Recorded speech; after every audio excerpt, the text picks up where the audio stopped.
வாழ்க வளமுடன். வாழ்க வையகம், வாழ்க வையகம், வாழ்க வளமுடன்.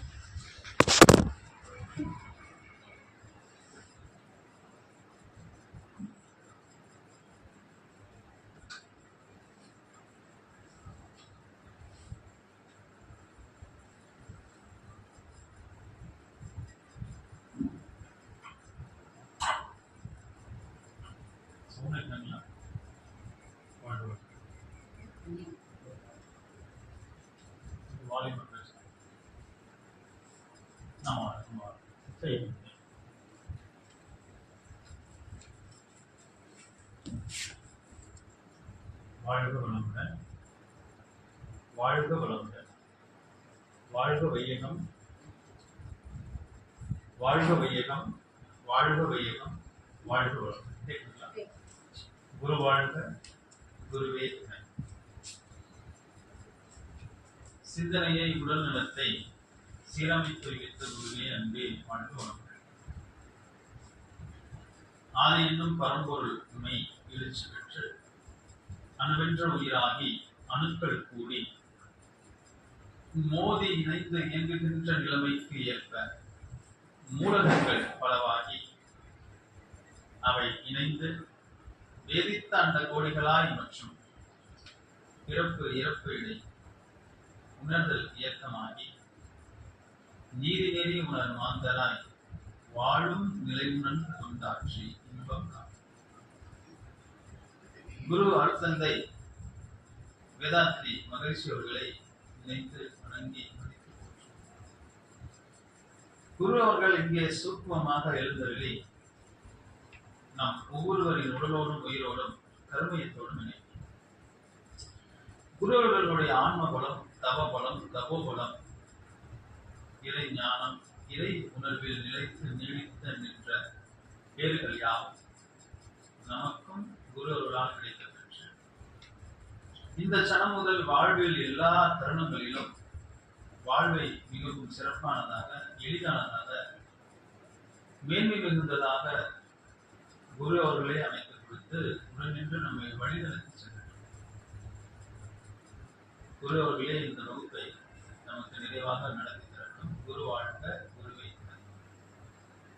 இந்த பிரபஞ்சம் தோன்றி அதில் இந்த உலகம் தோன்றி இதுநாள் வரையில் அவதரித்த அத்துணை சித்தர்கள், ஞானியர்கள், யோகியர்கள், மகான்கள், மகரிஷிகள் என்று பலவாறாக சொல்லக்கூடிய எல்லா ஆன்ம நல பெரியவர்களையும் அறிஞர் பெருமக்களையும் இந்த விலையில் நினைத்து வணங்கிக் கொள்ளும்.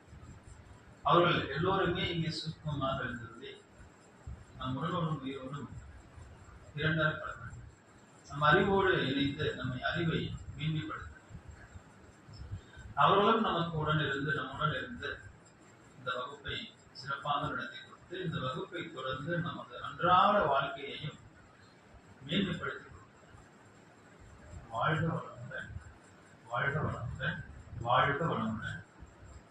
எல்லாம் உள்ள அருள் பேராற்றல் நமக்கும் நமது குடும்பத்தாருக்கும் நமது சந்ததியினர் அனைவருக்கும் நமது அழுத்துறை கொழுத்துறை மேன்மை ஆற்றலுக்கும் அருள் பேராற்றல் இரவு பகலும் எல்லா நேரங்களிலும், எல்லா இடங்களிலும், எல்லா தொழில்களிலும் உறுதுணையாகவும் பாதுகாப்பாகவும் வழிநடத்தியாகவும் வாழ்நாள் முழுமைக்கும் திருந்தமையமாக வாழ்க வளமுடன், வாழ்க வளமுடன், வாழ்க வளமுடன்.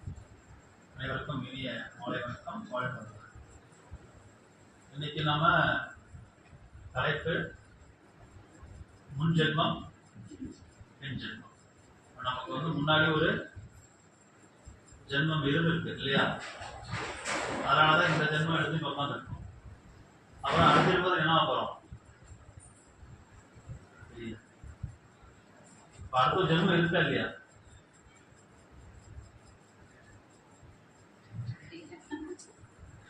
அடுத்த ஜென்மம் இருக்கா இல்லைங்களா?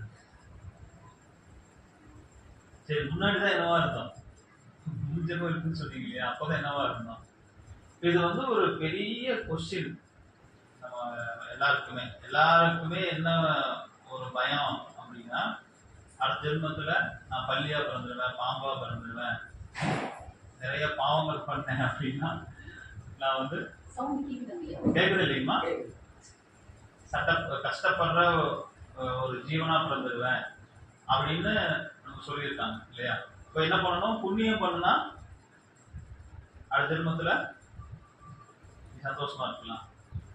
அப்புறம் அதிகமா பாவம் பண்ணா நரகத்துக்கு போயிடுவாங்க. நரகத்துல போனா என்ன பண்ணுவாங்க, எண்ணெய் குப்பையில போட்டு சிக்கன் 65 எல்லாம் ஆக்கி நம்மளாம் எடுத்து சாப்பிட்டுருவாங்க இல்லையா. நிறைய துன்பங்கள் கொடுப்பாங்க. இந்த அந்நியன்னு ஒரு படம் வச்சு இல்லையா, அத ஒவ்வொரு தப்புக்கும் ஒரு புக் வச்சிருப்பாருல்ல. இந்த தப்பு பண்ணா அவரை வந்து இந்த மாதிரி எண்ணெயில போட்டு போய்க்கணும், இந்த தப்பு பண்ணா இந்த மாதிரி சுடுதண்ணி ஊற்றி கொடுக்கணும், இந்த தப்பு பண்ணா தூக்கு தூக்கணும் அப்படின்னு ஒவ்வொரு தப்புக்கும் ஒரு தன்மை வச்சிருப்பாங்க இல்லையா. அப்ப அந்த மாதிரி ஒரு சித்திரகுப்தன் கணக்கு எடுத்து வச்சிருக்காரு. யாரு பண்றத, நம்ம பண்றத. ஸோ அந்த கணக்கையெல்லாம் நம்ம இறந்ததுக்கு அப்புறம் அந்த லெஜர் எல்லாம் ஓப்பன் பண்ணி அதை வந்து பேலன்ஸ் எல்லாம் பார்த்து கிரெடிட் டெபிட் இதெல்லாம் பார்த்து அப்புறம் எல்லாம் டேலி பண்ணி கடைசியில் எவ்வளோ ஈவு பார்த்து, ஓகே இவ்வளோ மிச்சம் இருக்குது, இவருக்கு வந்து இந்த இந்த இடத்துக்கு அனுப்பலாம், இந்த இடத்துக்கு நேரத்துக்கு அனுப்பி சொல்லலாம் அப்படின்னு தான் சொல்லியிருக்காங்க.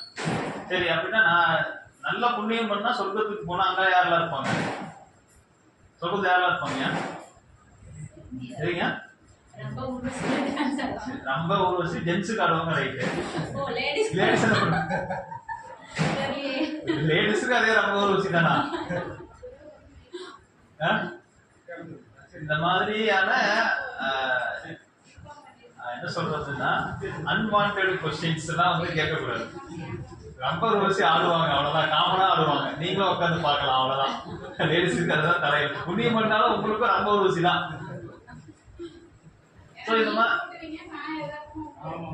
இந்த மாதிரியான கதைகள், இந்த மாதிரியான அச்சுறுத்துதல், நல்லது பண்ணா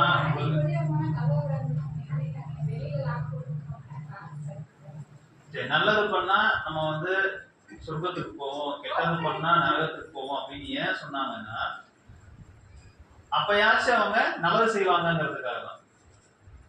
பயப்படுத்தி நம்மளை என்ன வச்சிருந்தாங்க, நெறிப்படுத்தி வச்சிருந்தாங்க. பயபக்தி, பக்தியோட நம்ம எப்படி இருக்கணும், பயந்துட்டு இருக்கணும். எதுக்காக அப்படின்னா அப்பதான் நம்ம என்ன பண்ண மாட்டோம், இப்போ நம்ம ஒரு தப்பு செஞ்சா நாளைக்கு நம்ம வந்து தண்டனை வரும் அப்படிங்கிற ஒரு அச்சுறுத்தல்ல நாம என்ன பண்ண மாட்டோம், தவறான செயல்களை செய்ய மாட்டோம் அப்படின்னு சொல்லி நம்ம முன்னோர்கள் இறைநிலை உணர்ந்தவர்கள் இறைநிலை உணராதவர்களுக்காக நிறைய புராண கதைகள், இதிகாச கதைகள் மூலியமாக இப்படியெல்லாம் நெறிப்படுத்தினாங்க. தப்பு செஞ்சா சாமி கண்ணை குத்திரும் அப்படின்னு சொல்லி நம்ம குழந்தையிலிருந்தே பழக்கிறாங்க. தப்பு செஞ்சா சாமி கண்ணை குத்திரும் அப்படின்னு. அப்போ தப்பு செய்யக்கூடாது நான் சொன்னா, நீங்க சொன்னா உங்க குழந்தைங்க கேட்குமா, கேட்காது. நாம சொன்னா நம்ம வீட்டுக்காரமா கேட்குமா, கேட்காது. நாம சொன்னா ஹஸ்பண்ட், மனைவி சொன்னா ஹஸ்பண்ட் கேட்பாங்களா, கேட்க மாட்டாங்க. இப்போ சாமி வந்து கண்ணை குத்திரும் அப்படின்னு ஒரு குழந்தையில இருந்தே சொல்லும் போது, அப்போ நம்மள மீண்டும் ஒரு சக்தி இருக்குது, அது நம்மளை தண்டிக்கும் அப்படிங்கிற பயத்தினால அந்த குழந்தை ஒரு தப்பான செயலை செய்யறதுக்கு முன்னாடி பயப்படும், தவிர்க்கும், இந்த செயலை செய்யாம தவிர்க்கும். அப்படிங்கிறதுக்காக எப்படியாவது அவங்க நல்லா இருக்கணும், யார் நல்லா இருக்கணும், நாம நல்லா இருக்கணுங்கிறதுக்காக முன்னோர்கள் வந்து சொல்லி வச்ச இந்த உண்மைதான். ஆனா அவங்க நினைக்கிறமா சொர்க்கத்துக்கு போறது நரகத்துக்கு போறதுங்கிறது எல்லாம் அவங்க எப்படி சொன்னா எஸ்டீமா பயப்படுவாங்களோ அப்படி அதை வந்து எஸ்டீம் படுத்தி சொல்லிட்டாங்க. அதுல ஒண்ணுதான் நம்ம வந்து இறந்ததுக்கு அப்புறம் நம்ம என்ன ஆக போறோம், மனுஜன்மம் எடுக்க போறோமா, இல்ல நாயா பூனையா ஏலியா, அதாவது ஏலியா இல்ல பள்ளியா பாம்பா பிறக்க போறோமா, இந்த மாதிரியான மாடா பிறப்போமா ஆடா பிறப்போமாங்கிறதெல்லாம். சரி, இப்ப வந்து மகரிஷி வந்து இதை கிளியர் பண்றாங்க. மகரிஷியுடைய இந்த மனவளக்கலை மன்றத்துல இருக்கக்கூடிய இந்த வகுப்புல, அதாவது மனவளக்கலை மன்றத்தில் இருக்கிற மொத்த சிலபஸ்லயே ரொம்ப ரொம்ப ஹைலைட்டான சிலபஸ் எது அப்படின்னா இந்த பிறப்புக்கு முன்னும் இறப்புக்கு பின்னும் தான். இந்த பிறப்புக்கு முன்னும் இறப்புக்கு பின்னும்ங்கிற கான்செப்ட, இந்த தத்துவத்தை இந்த விளக்கத்தை சும்மா அது வந்து ஒரு நம்பிக்கையா இதப்பா நீ நம்பிதான் ஆகணும், இதை கேள்வி கேட்கக்கூடாது அப்படிங்கிற மாதிரி இல்லாம டீட்டெயில்டா எல்லாம் கொடுத்துருக்காங்க. இதை வந்து நல்லா புரிஞ்சுட்டோம் அப்படின்னா நமக்கு வந்து முதல்ல இருக்கிற சாமி மேல இருக்கிற பயம் போகும். பல மதங்கள்ல மக்கள் சரி இருக்கிறாங்க இல்லையா, அந்த அதெல்லாம் ஒன்றுபடுறதுக்கு உண்டான ஒரு இடம் எதுன்னா இதுதான். இதை விட்டு நம்ம மற்றது என்ன தியானமோ இதையோ எல்லாம் சொல்லி கொடுத்தாலும் அப்பயும் அவங்களுக்குள்ள ஒருவேளை அதை விட்டுட்டு வந்தா என் சாமி என்ன கண்ணை குத்திருமோ, இந்த சாமி கூப்பிட்டா அந்த சாமிக்கு பிடிக்காதோ, அந்த சாமி கூப்பிட்டா இந்த சாமி, சில பேர் அப்படிலாம் இருக்கிறாங்க. ஐயோ நான் இந்த சாமி தான் கும்பிடுவேன், நான் திடீர்னு போய் அந்த சாமி கும்பிட்டா என் சாமி கோச்சிக்கும் அப்படின்லாம் சொல்றது நானே கேட்டிருக்கேன். அப்போ இந்த மாதிரியான ஒரு பயம், பெரிய ஆளா இருப்பாங்க, நீ கலெக்டரா இருப்பாங்க, இல்ல பெரிய பெரிய பதவிகள் இருப்பாங்க, இல்ல சமுதாயத்துல பெரிய தொழில் செய்யறவங்க இருப்பாங்க. ஆனா இந்த மாதிரி சின்ன சின்ன விஷயத்துல அவங்க என்ன பண்ணுவாங்க, பயப்படுவாங்க. இப்ப இந்த விளக்கத்தை எல்லாம் வந்து கரெக்டா மகரிஷி வந்து அகத்தாயிரம் வச்சிருந்தாங்க. ஃபர்ஸ்ட் அகத்தாயிரம் எடுத்து நம்ம பிரம்மஞானத்துல கிளியர் பண்ணிட்டு வரும்போது நம்ம முழுக்க முழுக்க நான் யாரு, நான் எங்கிருந்து வந்தேன், எதுக்காக இந்த லைஃப், எங்க நான் போக போறேன், நான் யாருங்கிறது எல்லாமே தெரியவேன். சரிங்களா? ஸோ இதுதான் வந்து அந்த பிறப்புக்கு முன்னும் இறப்புக்கு பின். இது நான் பர்சனலாக ஃபீல் பண்ணி சொல்றேன்.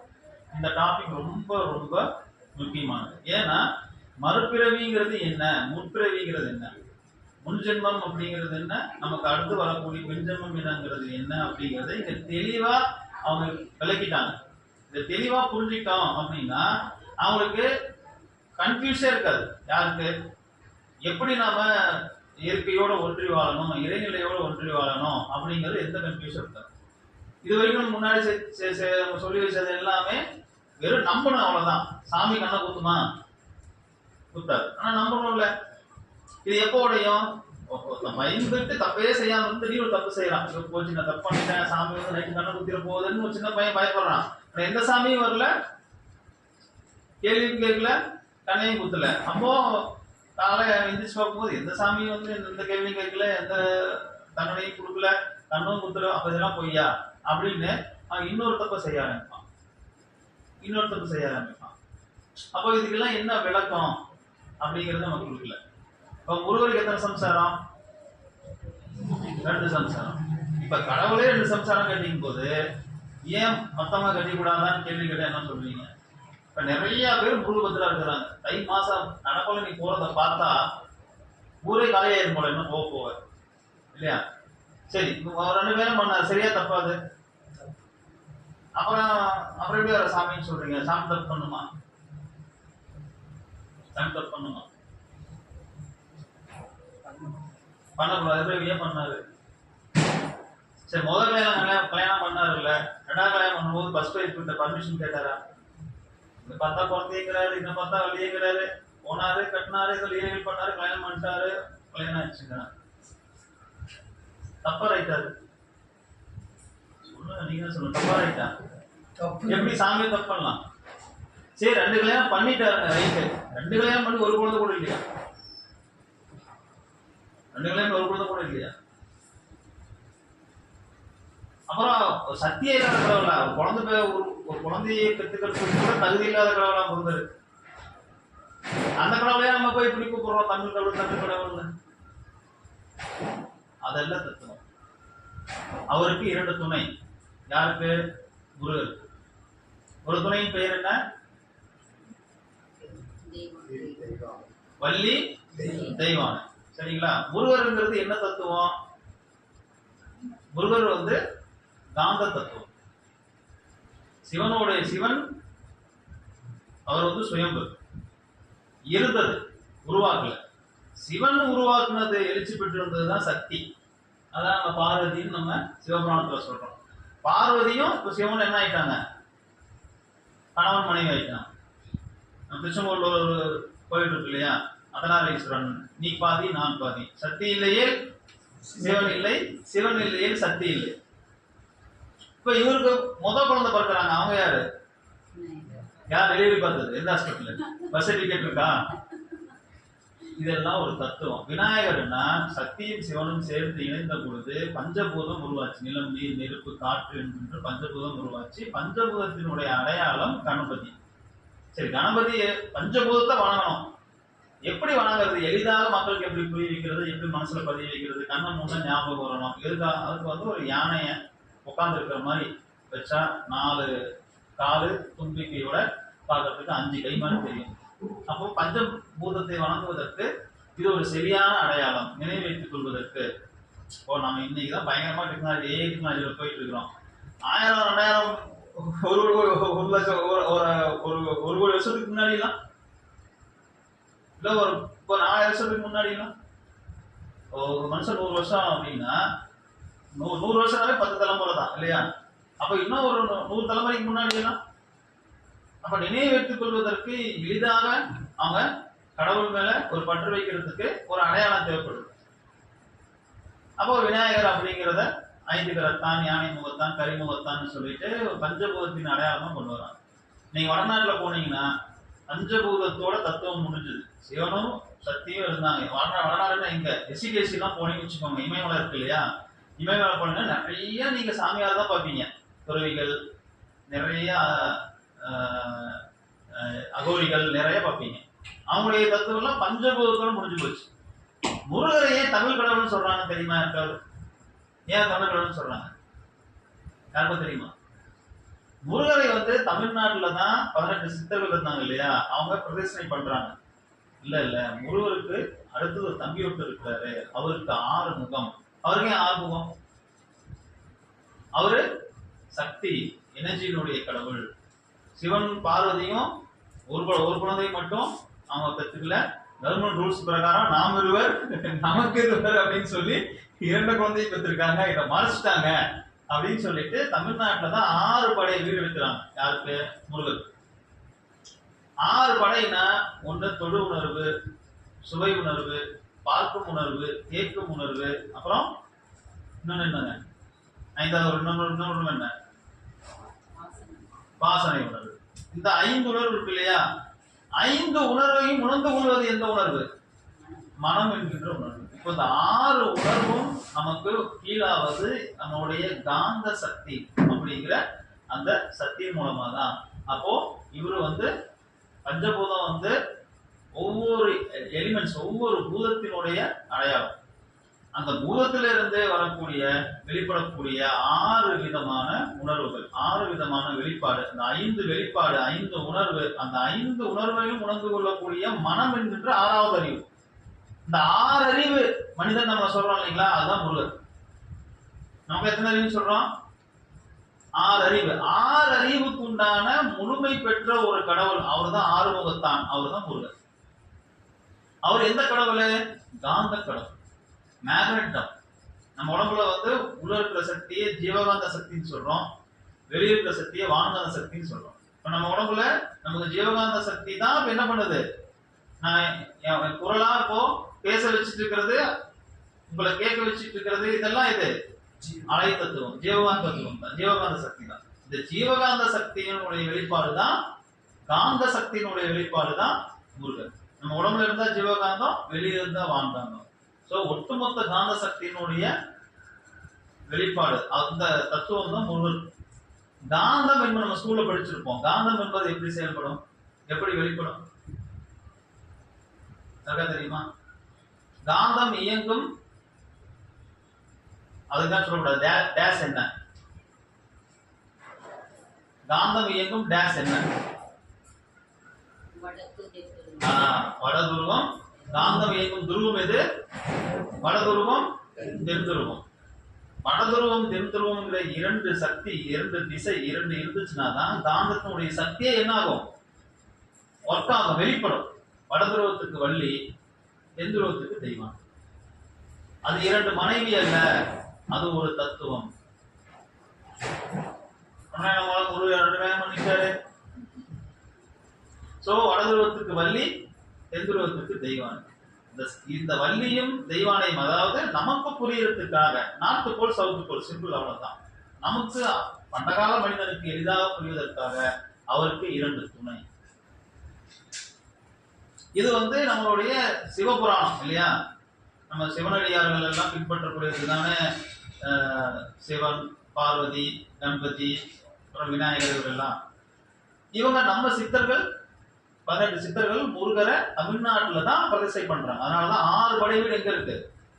தமிழ்நாட்டில் தான். அதனாலதான் முருகரை வந்து தமிழ் கடவுள் அப்படின்னு சொல்றோம். இங்க இருந்து இந்த சிவ என்ன சொல்லுவாங்க, அரியல் சிவம் ஒண்ணு. இது வந்து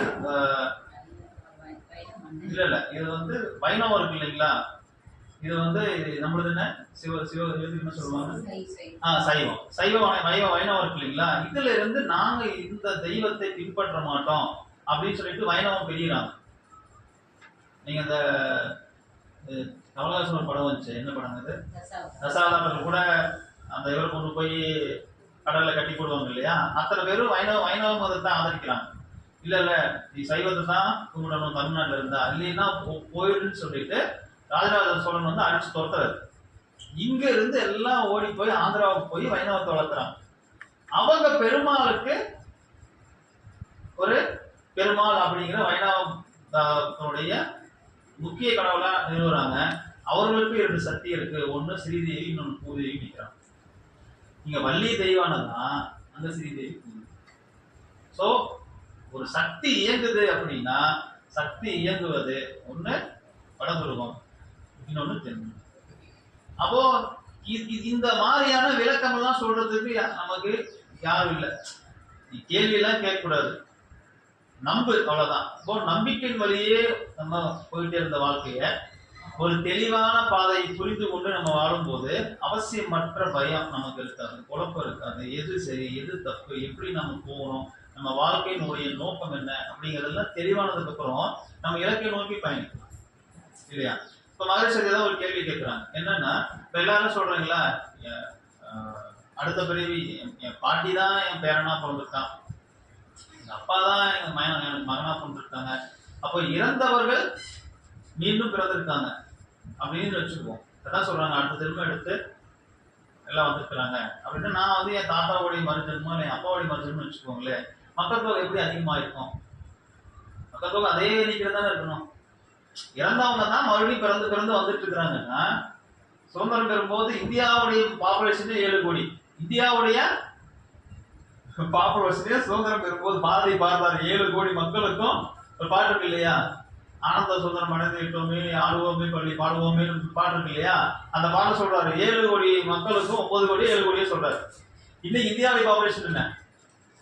140 கோடி 150 கோடி கிட்ட போயிட்டோம். அப்போ இத்தனை பேர் எப்படி வந்திருப்பாங்க? இறந்தவங்க தான் மீண்டும் பிறந்து வந்திருக்காங்கன்னா, இப்போ பிறப்புக்கு முன்னும் உயிர் அப்படிங்கிறது என்ன அப்படின்னு நம்ம எல்லாருமே காயப்படுத்திருப்பீங்க இல்லையா?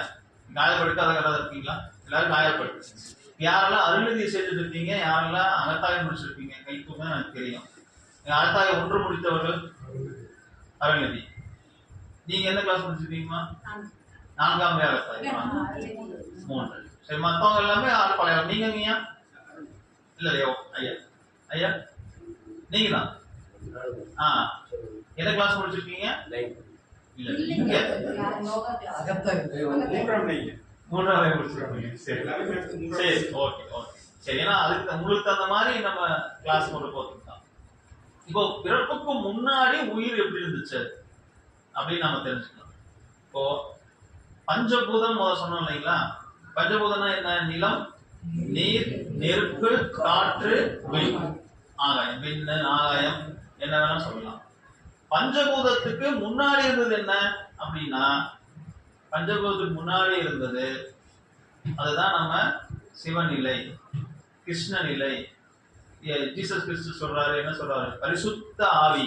பரிசுத்த ஆவியின் பெயராலே ஆமென் அப்படிங்கிறார். முஸ்லிம் என்ன சொல்றாங்க? அல்லாஹ் அப்படிங்கிறார். சோ அது முன்னாடியே இருந்தது, யாரும் உருவாக்கல, அது தானாக இருந்தது. சுயம்பொழிவுன்னு சொல்லுவாங்க இல்லையா? அந்த மாதிரி தானாக இருந்தது ஒன்னே ஒண்ணு சுத்தவெளி தான்.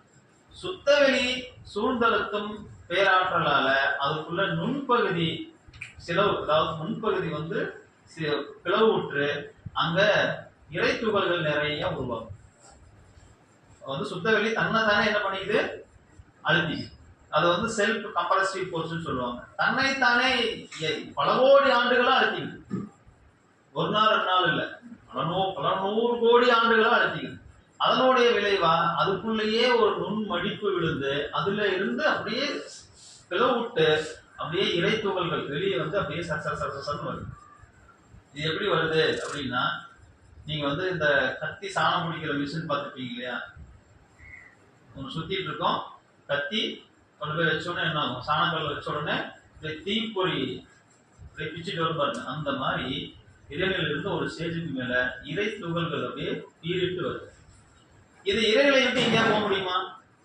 ஏன்னா இறைநிலை தான் இருக்கிறதே ஒண்ணுதான். அது அன்லிமிட்டெடு ஸ்பேஸ். அங்க லிமிட்டெட் முடிஞ்சு போச்சுங்கிற ஏரியாவே கிடையாது, அன்லிமிட்டெட். அப்ப அதை விட்டு எங்கேயாவது போக முடியுமா? போக முடியாது. இறைநிலையினுடைய வேலை என்ன? தன்னைத்தானே அழுத்தி கொண்டே இருப்பது, மறுபடியும் அழுத்திக்கிட்டே இருக்குது. அதை அழுத்துறதுனால இந்த இறைத்துகள் என்ன ஆகுது? அப்படியே சுற்ற ஆரம்பிக்கும். இப்படி இறைத்துகள் இருக்கு, அப்படியே அங்கங்க டாட்டா புளி புளி புளி பொறி பொரியா பொரியா அப்படியே கோடிக்கணக்கான இறைத்துகள் அப்படியே பரவி இருக்குன்னு மனசுல கற்பனை பண்ணிக்கோங்க. இப்ப இந்த இறைத்துகள் இருக்கு இல்லையா, இந்த இறைத்துகள் சுத்தவினுடைய அழுத்தினால சுத்துது. இது மட்டும் தான் சுத்தமா? அங்கங்க இறைத்துகள் இருக்கு இல்லையா, எல்லா இறைத்துகளுமே என்ன ஆகும்? சுத்தவிட அழுத்தத்துல தான் இருக்குது. அது எல்லாமே என்ன ஆகுது? சுற்ற ஆரம்பிக்கும். இப்ப இந்த இறைத்துகள் சுத்துது இல்லையா, சுத்தும் போது இதுக்கு வந்து ஒரு விரிவலை உருவாகும். இதனுடைய பேன் சுத்தினா காத்து வர மாதிரி இது சுத்தும் போது ஒரு விரிவலை உருவாகுது. இந்த விரிவலை இன்னொரு இறைத்துகளை தன் பக்கம் வர விடாம அது அங்கேயே நிறுத்துது. ஒவ்வொரு இறைத்துகளுக்கும் ஒவ்வொரு விரிவலை இருக்கு. ஒவ்வொரு இறைத்துகளும் இன்னொரு இறைத்துகளை ஒரு குறிப்பிட்ட எல்லையில அப்படியே நிறுத்தி. இந்த இறைத்துகள் என்ன ஆகுது? சுத்திட்டே இருக்கு. இன்னும் புதிய இறைத்துகள் எல்லாம் உருவாகி அப்படியே ஃபார்ம் ஆகி வந்துகிட்டே இருக்கு. இப்ப ஃபர்ஸ்ட் முத வந்த ஒரு கூட்டம் இருக்கு இல்லையா, இப்ப இந்த இறைத்துக்குள்ள வயசாகுமா ஆகாதா? இப்ப நாங்களாம் டை அடிச்சு அதை எதையும் பண்ணி மேக்கப் பண்ணி இதை கவர் பண்றோம்ல, அந்த மாதிரி அதுக்கு வயசாகும் இல்ல. வயசாகும் போது அதோடைய வேகம் குறையும். அப்போ விரிவலை என்னாகும்? குறையும். அப்போ இன்னொன்னு கிட்டம். இதுக்கு மட்டும்தான் வயசாகுமா? இந்த பேட்ச் கூட எதுக்கு வச்சு எல்லாத்துக்கும் வயசாகும் இல்ல, எல்லாத்துடைய விரிவலையும் குறையும். அப்படியே கிட்ட வரும். அப்படியே கிட்ட வந்துச்சுன்னா ஒரு குறிப்பிட்ட கோடிக்கணக்கான இறைத்துகள்கள் ஒன்றாக சேரும் பொழுது அதுதான் ஒரு அணு. நாம அணுக்களுடைய கூட்டுன்னு சொல்றோம். நமக்குள்ள கோடிக்கணக்கான அணுக்கள் இருக்கு, ஆனா ஒவ்வொரு அணுக்களுக்குள்ள கோடிக்கணக்கான இறைத்துகள். நம்ம இறைத்துகளை பார்க்க முடியாது, அணுவை தான் பார்க்கணும். அந்த முதல் விண்கலம் உருவாச்சு இல்லையா, இதற்கு பேரு தான் சொல்றோம் விண். அதுதான் நம்ம உடம்புல இருக்கிற உயிர். இது சுத்திக்கிட்டே இருக்குது. தொடர்ந்து இந்த வேலை லட்சக்கணக்கான ஆண்டுகளா நடந்துட்டே இருக்கு. இப்படி விண் இயங்க ஃபேன் சுத்தினா காத்து வர மாதிரி விண் சுழலும் பொழுது அங்கிருந்து இரண்டாவது பூதமான காற்று வரும். இந்த காற்று விண்ணு இந்த இரண்டுமே சேர்ந்து சுத்தவெளி அழுத்து சுத்திட்டே இருக்குமா? இந்த காற்றும் இந்த விண்ணும் சேர்ந்து ஒரு டைமென்ஷன்ல இயங்கும் பொழுது அழுத்த காற்றான நெருப்பு சக்தி வந்து வருஷம் ஒன்று கிட்ட வந்து வருஷம் எப்படி தேய்ச்சா சூடாகுது இல்லையா, அந்த மாதிரி அணுக்கள் கிட்ட வந்து நெருங்க ஒன்றோடு ஒன்று உரைய என்ன ஆகுது? நெருப்பு சக்தி ஆகும். இந்த நெருப்பும் இந்த காற்றும், நெருப்பு வந்து காற்றுக்கு கட்டுப்படும், நெருப்பு வந்து விண்ணுக்கு கட்டுப்படும். காற்று அதிகமா விஷயம் நெருப்பு அணைஞ்சிருக்கும்ல, பார்த்துருக்கும்ல. சம்டைம் காற்று அதிகமா விஷயம் நெருப்பு இந்த காற்று எல்லாம் பார்த்தீங்கன்னா காட்டு தீமாங்கல்ல, காற்று வீசிதான் ஒன்றோடு ஒன்று உரைய செய்து சூடாய் பதிக்கும். இந்த காற்று இரண்டுமே செய்யும். இந்த காற்றும் நெருப்பும் விண்ணும் சேர்ந்து இயங்கும் பொழுது அதில் ஏற்படக்கூடிய ஈரப்பதம் அதிகமாகி நான்காவது பூதமான நீர் உண்டு. நீர், காற்று, அப்புறம் நீர், நெருப்பு, காற்று, விண், இந்த நான்கு சேர்ந்து இயங்கும் பொழுது நீர் உறைந்து ஐந்தாவது பூதமான நிலம் வந்து. இப்ப அந்த முதல் பூதம் பார்த்தோம் இல்லைங்களா, அந்த முதல் பூதம் தான் விண்ணு இல்லைங்களா. முதல் பூதம் தான் நம்ம உடம்புல இருக்கிற உயிர். இப்ப நாம யாரு அப்படின்னா, நாம இந்த 5 பூதம் சொன்னோம் இல்லைங்களா, இந்த 5 பூதமும் ஒண்ணு. இப்போ வந்து இது நிலம், இது நீர், இது நெருப்பு, இது காற்று, இது விண்ணுன்னு வச்சுக்குவோம். இப்ப நம்ம பூமியில் இருக்கிறதுனா நிலம், நீர், நெருப்பு, காற்று, விண்ணுன்னு சொல்றோம்.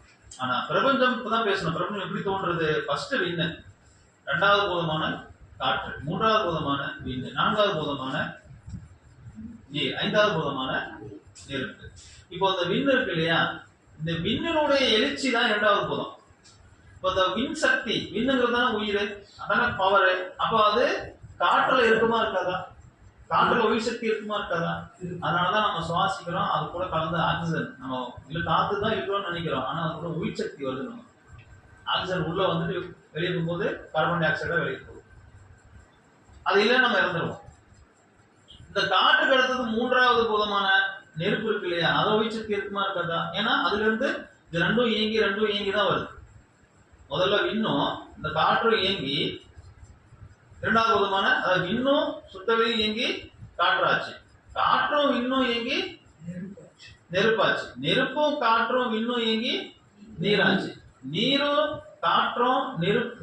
நெருப்பும் காற்றும் இயங்கி மண்ணாச்சு. இப்போ முதல்ல இருக்கக்கூடியது எது? விண். இந்த விண்ணுல உயிர் சக்தி இருக்குது இல்லையா, அது இந்த காற்றுலயும் இருக்கும், அப்புறம் நெருப்புலையும் இருக்கும். இப்ப நம்ம உடம்புல ஹீட் கரெக்டா இருக்கணும். ஓவர் கூலிங்கா தான் நம்ம எல்லாமே ஃப்ரீசர்ல போட்டு நம்ம அதை உள்ள மூடி வச்சான்னு வச்சுக்கோங்க, நம்ம இறந்துருவோம். ஓவர் ஹீட்டான இடத்துல போட்டு நம்ம உள்ள மூடி வச்சிடறாங்கன்னா இருக்கும், கருகிடும். அந்த கரெக்டான டெம்பரேச்சர் இருந்தா தான் நம்ம என்ன பண்ண முடியும், உங்க உயிர் வாழவே முடியும். டெம்பரேச்சர் மாறிச்சுன்னா சூடு அதிகமானாலும் ஆபத்து, குறைஞ்சாலும் ஆபத்து. அப்ப எல்லாவற்றிலுமே உயிர் சக்தி என்பது நிறைந்திருக்கு. இப்போ உயிர் என்பது பஞ்சபூதத்தினுடைய முதல் கூட்டு. இப்ப நாம யாரு? பஞ்சபூதத்தினுடைய மொத்த கூட்டு. இப்போ மண்ணுன்னு சொல்றோம் இல்லைங்களா, பஞ்சபூத தத்துவத்துல நம்ம உடல் தான் மண், ரத்தம் தான் நீர், உடம்புல பேரன் ஹீட் இருக்கு இல்லையா, அதுதான் உஷ்ணம், சுவாசிக்கிறோம் இல்லைங்களா, அதுதான் காற்று, உயிர் தான் விண். இப்ப இந்த மூணையும் அடைக்கலாம். இது என்ன? கட்டவர் கட்டதா விண் தான். இது விண், இது மண். இந்த விண் அப்படிங்கிற இந்த உயிர் மண்ணுங்கிற இந்த உடலுக்கு உடனே வந்துச்சா, உடனே மண்ணா மாறிச்சா, காற்றா மாறி, நெருப்பா மாறி, நீரா மாறி, அப்புறம் தான் மண்ணா மாறிச்சு இல்லையா. அப்போ இந்த இதுதான் உயிர், தான் உடல், இது உயிர்.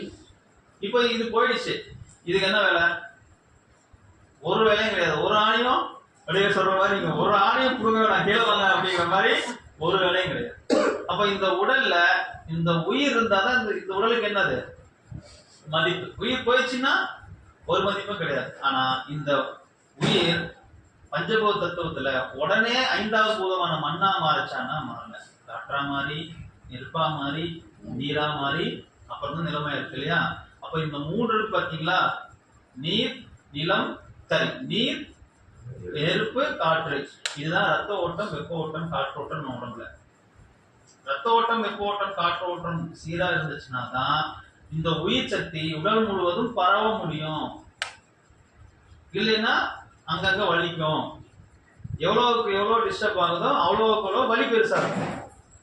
இப்போ ஓய் அடிக்கிறாங்க வாத்தியார கையில, அடி சின்னதா இருந்தா வலி சின்னது, அடி பெருசா இருந்தா வலி பெருசு. ஏன்? இங்க இருந்து இப்போ ரத்த ஓட்டம், வெப்ப ஓட்டம், காற்றோட்டம் வழியா உயிர் பாஸ் ஆகிட்டு இருக்குது. இங்க அடிச்ச உடனே ஒரு பிரேக் வந்து என்ன ஆகும், எவ்வளவு அடியை பொறுத்து வலி பெருசாகும். அப்போ உயிர் நாம யார இப்போ பஞ்சபூதத்தினுடைய போட்டு, அப்புறம் உடற்பயிற்சி பண்றது, காயப்பம் பண்றது, தியானம் பண்றது, அகத்தாய்வு பண்றது, இது எல்லாமே நம்ம உடம்பை ஆரோக்கியமா வச்சுக்கிறதுக்கு, ரத்த ஓட்டம், வெப்ப ஓட்டம், காற்றோட்டத்தை சமமாக வைத்துக் கொள்வதற்கு உதவும். நீங்க என்ன மாதிரியான ட்ரீட்மெண்ட்டுக்கு போனாலும் உங்களுக்கு வாதம், பித்தம், சேர்த்து முதல்ல பிரச்சனை இருக்கான்னு தான் நாடி குடிச்சு பார்ப்பாங்க. ஸோ உலக மருத்துவமே இந்த மூன்று தான். இந்த மூன்றும் ஒன்றோடு ஒன்று செயின் பை செயினா பின்னி பிணைந்தது. மூன்றுக்குள்ளேயும் உயிர் சக்தி இருக்கு. மேஜரான உயிர் சக்தி என்பது நம்ம விண் என்று சொல்லக்கூடிய விண்வெளி. இப்ப பஞ்சபூதம் உருவாயிடுச்சு.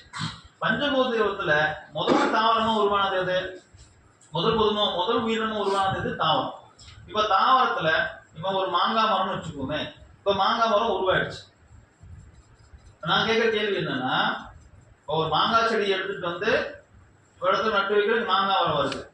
இங்க நல்லா விளைஞ்சிருச்சு, அந்த மாங்காய் ரொம்ப டேஸ்டா இருக்கு, பழுத்துதுன்னா பழம் பயங்கரமா இனிப்பா இருக்குது, நல்லா காய்க்குது. இதுல இருந்து பழத்தை எடுத்து கொண்டு போய் இன்னொரு நட்டு வைக்கிறோம், அங்க வருது. முத மாமரம் எப்படி வந்துடும்? எப்படி உருவாயிருக்கு? இன்னும் எடுத்து நம்ம பயிர் பண்றோம், ஓகே. வெரி ஃபர்ஸ்ட் மாம்பழம் அப்படிங்கிற ஒரு மரம் எப்படி உருவாயிருக்கும்? இதான் மாதிரி சொல்றாங்க பரிணாமம். தானா உருவாயிருக்கும், தானா வந்திருக்கும் அப்படிங்கிறாங்க. இப்போ உதாரணத்துக்கு தானா ஒரு மரம் உருவாயிருச்சு, ஒரு காடு உருவாயிருச்சு, பாம் ஆயிடுச்சு, நிலம் பஞ்சபூதத்தினுடைய வளத்தினால ஒரு காடு பாம் ஆயிடுச்சு. இப்போ ஒரு மாமரம் விளைஞ்சிருச்சு. இப்போ மாம்பழம் மரத்துல பழுத்துருச்சு. பழுத்த உடனே மாம்பழம் கீழே விழுந்துருச்சு. கீழே விழுந்து அது மண்ணுக்குள்ள போய் மறுபடியும் ஒரு மாமரமா விதையா நடப்பட்டு அது முறையா என்ன ஆகல, இன்னொரு செடியா அது வளரலைன்னா கொஞ்ச நாள் பாத்தீங்கன்னா உள்ளுக்குள்ள புழு விழுவும். பார்த்துருக்குமா? புழு எத்தனை அறிவு? 2 அறிவு. 2வது அறிவு வந்துச்சா? அந்த புழு அது அப்படியே கூடு கட்டி உள்ள அப்படியே கொட்டைக்குள்ள பாம. நிறைய பேர் நம்ம சின்ன வயசுல அம்மா சந்தையில இருந்து மாம்பழம் வாங்கிட்டு வருவாங்க, மாம்பழத்தை சாப்பிட்டு இருப்போம், சாப்பிட வண்டு பறந்து போகும். பார்த்துருக்கும்ல? இன்னைக்கு மரத்திலே பழக்க யாரும் வருவதில்லை, அப்ப எங்க போய் வண்டு வர்றது? இப்போ கரெக்டா அதோடைய ப்ராசஸ் மாம்பழம் பழுத்து நம்ம சாப்பிடறதுக்காக இல்லை, நம்ம நினைச்சிட்டு இருக்கிறோம் நம்ம பழத்து நம்ம சாப்பிடறதுக்காக தான் எல்லாம் உருவாகுதுன்னு. அது அடுத்த பரிணாமத்தை நோக்கி பயணிக்குது. இப்போ மாமரம் முழுமையா இன்னொரு மாமரமா ஆகிறதுக்கு உண்டான பயிர் நடப்பட்டிருந்தா அங்க புழு வந்திருக்காது. அது அப்படியே அந்த அந்த எனர்ஜி என்ன இருக்கும், அப்படியே ஒரு முளக்க விட்டு அப்படியே செடியா வளர்ந்து அது வளர்ந்துருக்கு. இப்போ உள்ள உருவான புழு பார்த்தீங்களா, அது அப்படியே உள்ள கூடு கட்டி 3வது உயிரை உருவாக்கிறது. 3வது அறிவு. முதல் அறிவு தாவரம் தொடு உணர்வு, 2வது அறிவு புழுவு, 3வது அறிவான வண்டு வந்துருது. வண்டு வந்துச்சுனாவே அதுக்கு நாக்கெல்லாம் வந்துடும், டேஸ்ட் பண்றதுக்கு வந்துடும், கண்ணு வந்துடும், வாசனை மட்டும் அதுக்கு இருக்காது. 4வது அறிவுக்கு வாசனை வந்துடும், ஆனா காது இருக்காது. 5வது அறிவுக்கு காது வந்துடும். 6வது விலங்குக்கு 6வது அறிவு கொண்ட விலங்குக்கு எல்லாம் வந்துடும். சரியா?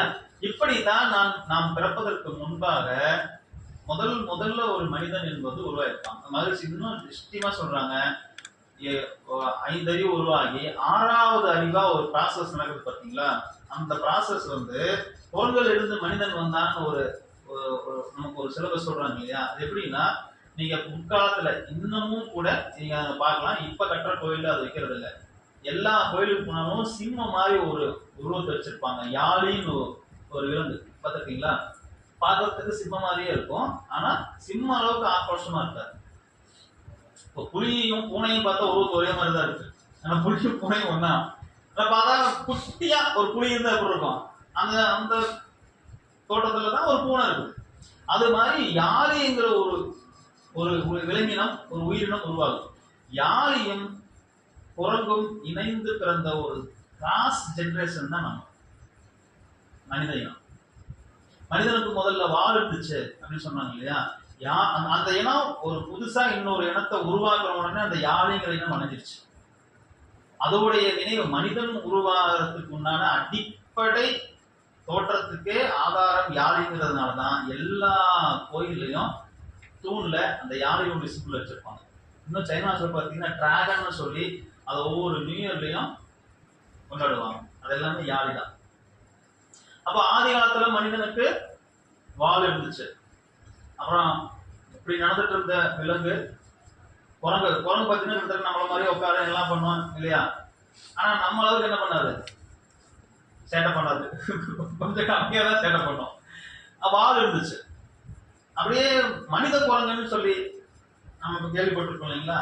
அதுக்கு வால் இருக்கும், ஆனா மனிதன் மாதிரி இருக்கும். அப்படியே இப்படி நடந்துட்டு இருந்த ஒரு ஜெனரேஷன் விலங்குகள்லாம் அப்போ மனித குரங்கா வரும்போது இப்படி நடக்க ஆரம்பிக்கும். ஏன் மனிதனுக்கு வால் இல்லை அப்படின்னு மாதிரி சொல்றாங்க. அந்த வால் அப்படியே எப்போ முதுகெலும்பு ஸ்ட்ரெயிட் ஆச்சோ அது மேல் நோக்கி போய் இங்க மூளையா வந்து சேர்ந்துச்சு. வாளுடைய மசில்ஸ் தான் என்னாச்சு, சிந்தனை ஆற்றல் நிறைந்த இந்த சகசிரகாரம் இந்த பகுதியா ஆகினை புரிய மூளை செல்கள் எல்லாம் கட்டமைத்து அந்த மசில்ஸ் அப்படியே நமக்கு ஒரு குறிப்பிட்ட 1000 ஆண்டுகளுக்கு கழித்து பார்த்தா வால் இல்லாத ஒரு பிராணி உருவாயிடுச்சு. யார் அது? நம்ம தான். இதெல்லாம் ஒரு நாள் 2 நாள் நடந்ததில்லை. அப்புறம் நாம இது வரைக்கும் உங்களுக்கு புரிஞ்சது இல்லையா? உயிர் எப்படி இருந்துச்சு இதெல்லாம் புரிஞ்சது இல்லையா? அப்புறம் நாம அடுத்தது எப்படி வந்தோம்? கருத்தொடராக அம்மா அப்பாவினுடைய விந்தணும் அவனுடைய நாதத்தின் அணுவை மரபணு எடுத்துக்கொண்டு நாம் என்ன பண்றோம்? கரு உருவாகி கருவின் வழியாக நம்ம பிறந்து நம்ம வந்துட்டோம். ஒரு ஒரு ஒரு ஒரு முழுமையான ஒரு மனிதன் தோற்றம் வந்தாச்சு. வந்ததுக்கு அப்புறம் அடுத்தடுத்த மனித இனம் உருவாகி பிறப்பெடுத்து வராங்க. வரும்போது ஒவ்வொரு காலகட்டத்துல ஒவ்வொரு விதமான தேவைகளை நோக்கி மனிதன் நகர ஒவ்வொரு விதமான நாகரிகம், ஒவ்வொரு விதமான கலாச்சாரம், ஒவ்வொரு விதமான பழக்க வழக்கங்கள், ஒவ்வொரு விதமான கல்வி முறை, ஒவ்வொரு விதமான சிந்தனை, ஒவ்வொரு விதமான தேவை எல்லாம் உருவாகி பிறப்புக்கு முன்னாடி நம்ம எங்க இருந்தோம்? சுத்த வெளியில துவங்கி ஓரறிவாகி, அதாவது சுத்த வெளியில் தொடங்கி இறைப்புகளாகி 5 பூதங்களாகி அப்புறம் ஓரறிவாகி பரிணாம வளர்ச்சியில 6 அறிவாகி அதுக்கப்புறம் மனிதனாக வளர்ந்த உருவெடுத்த பிறகு தாய் தந்தையின் வழியாக அவங்களுடைய மரபணுவை சுமந்து கொண்டு நாம் என்ன பண்ணிருக்கிறோம்? உயிரெடுத்து வந்துடும்.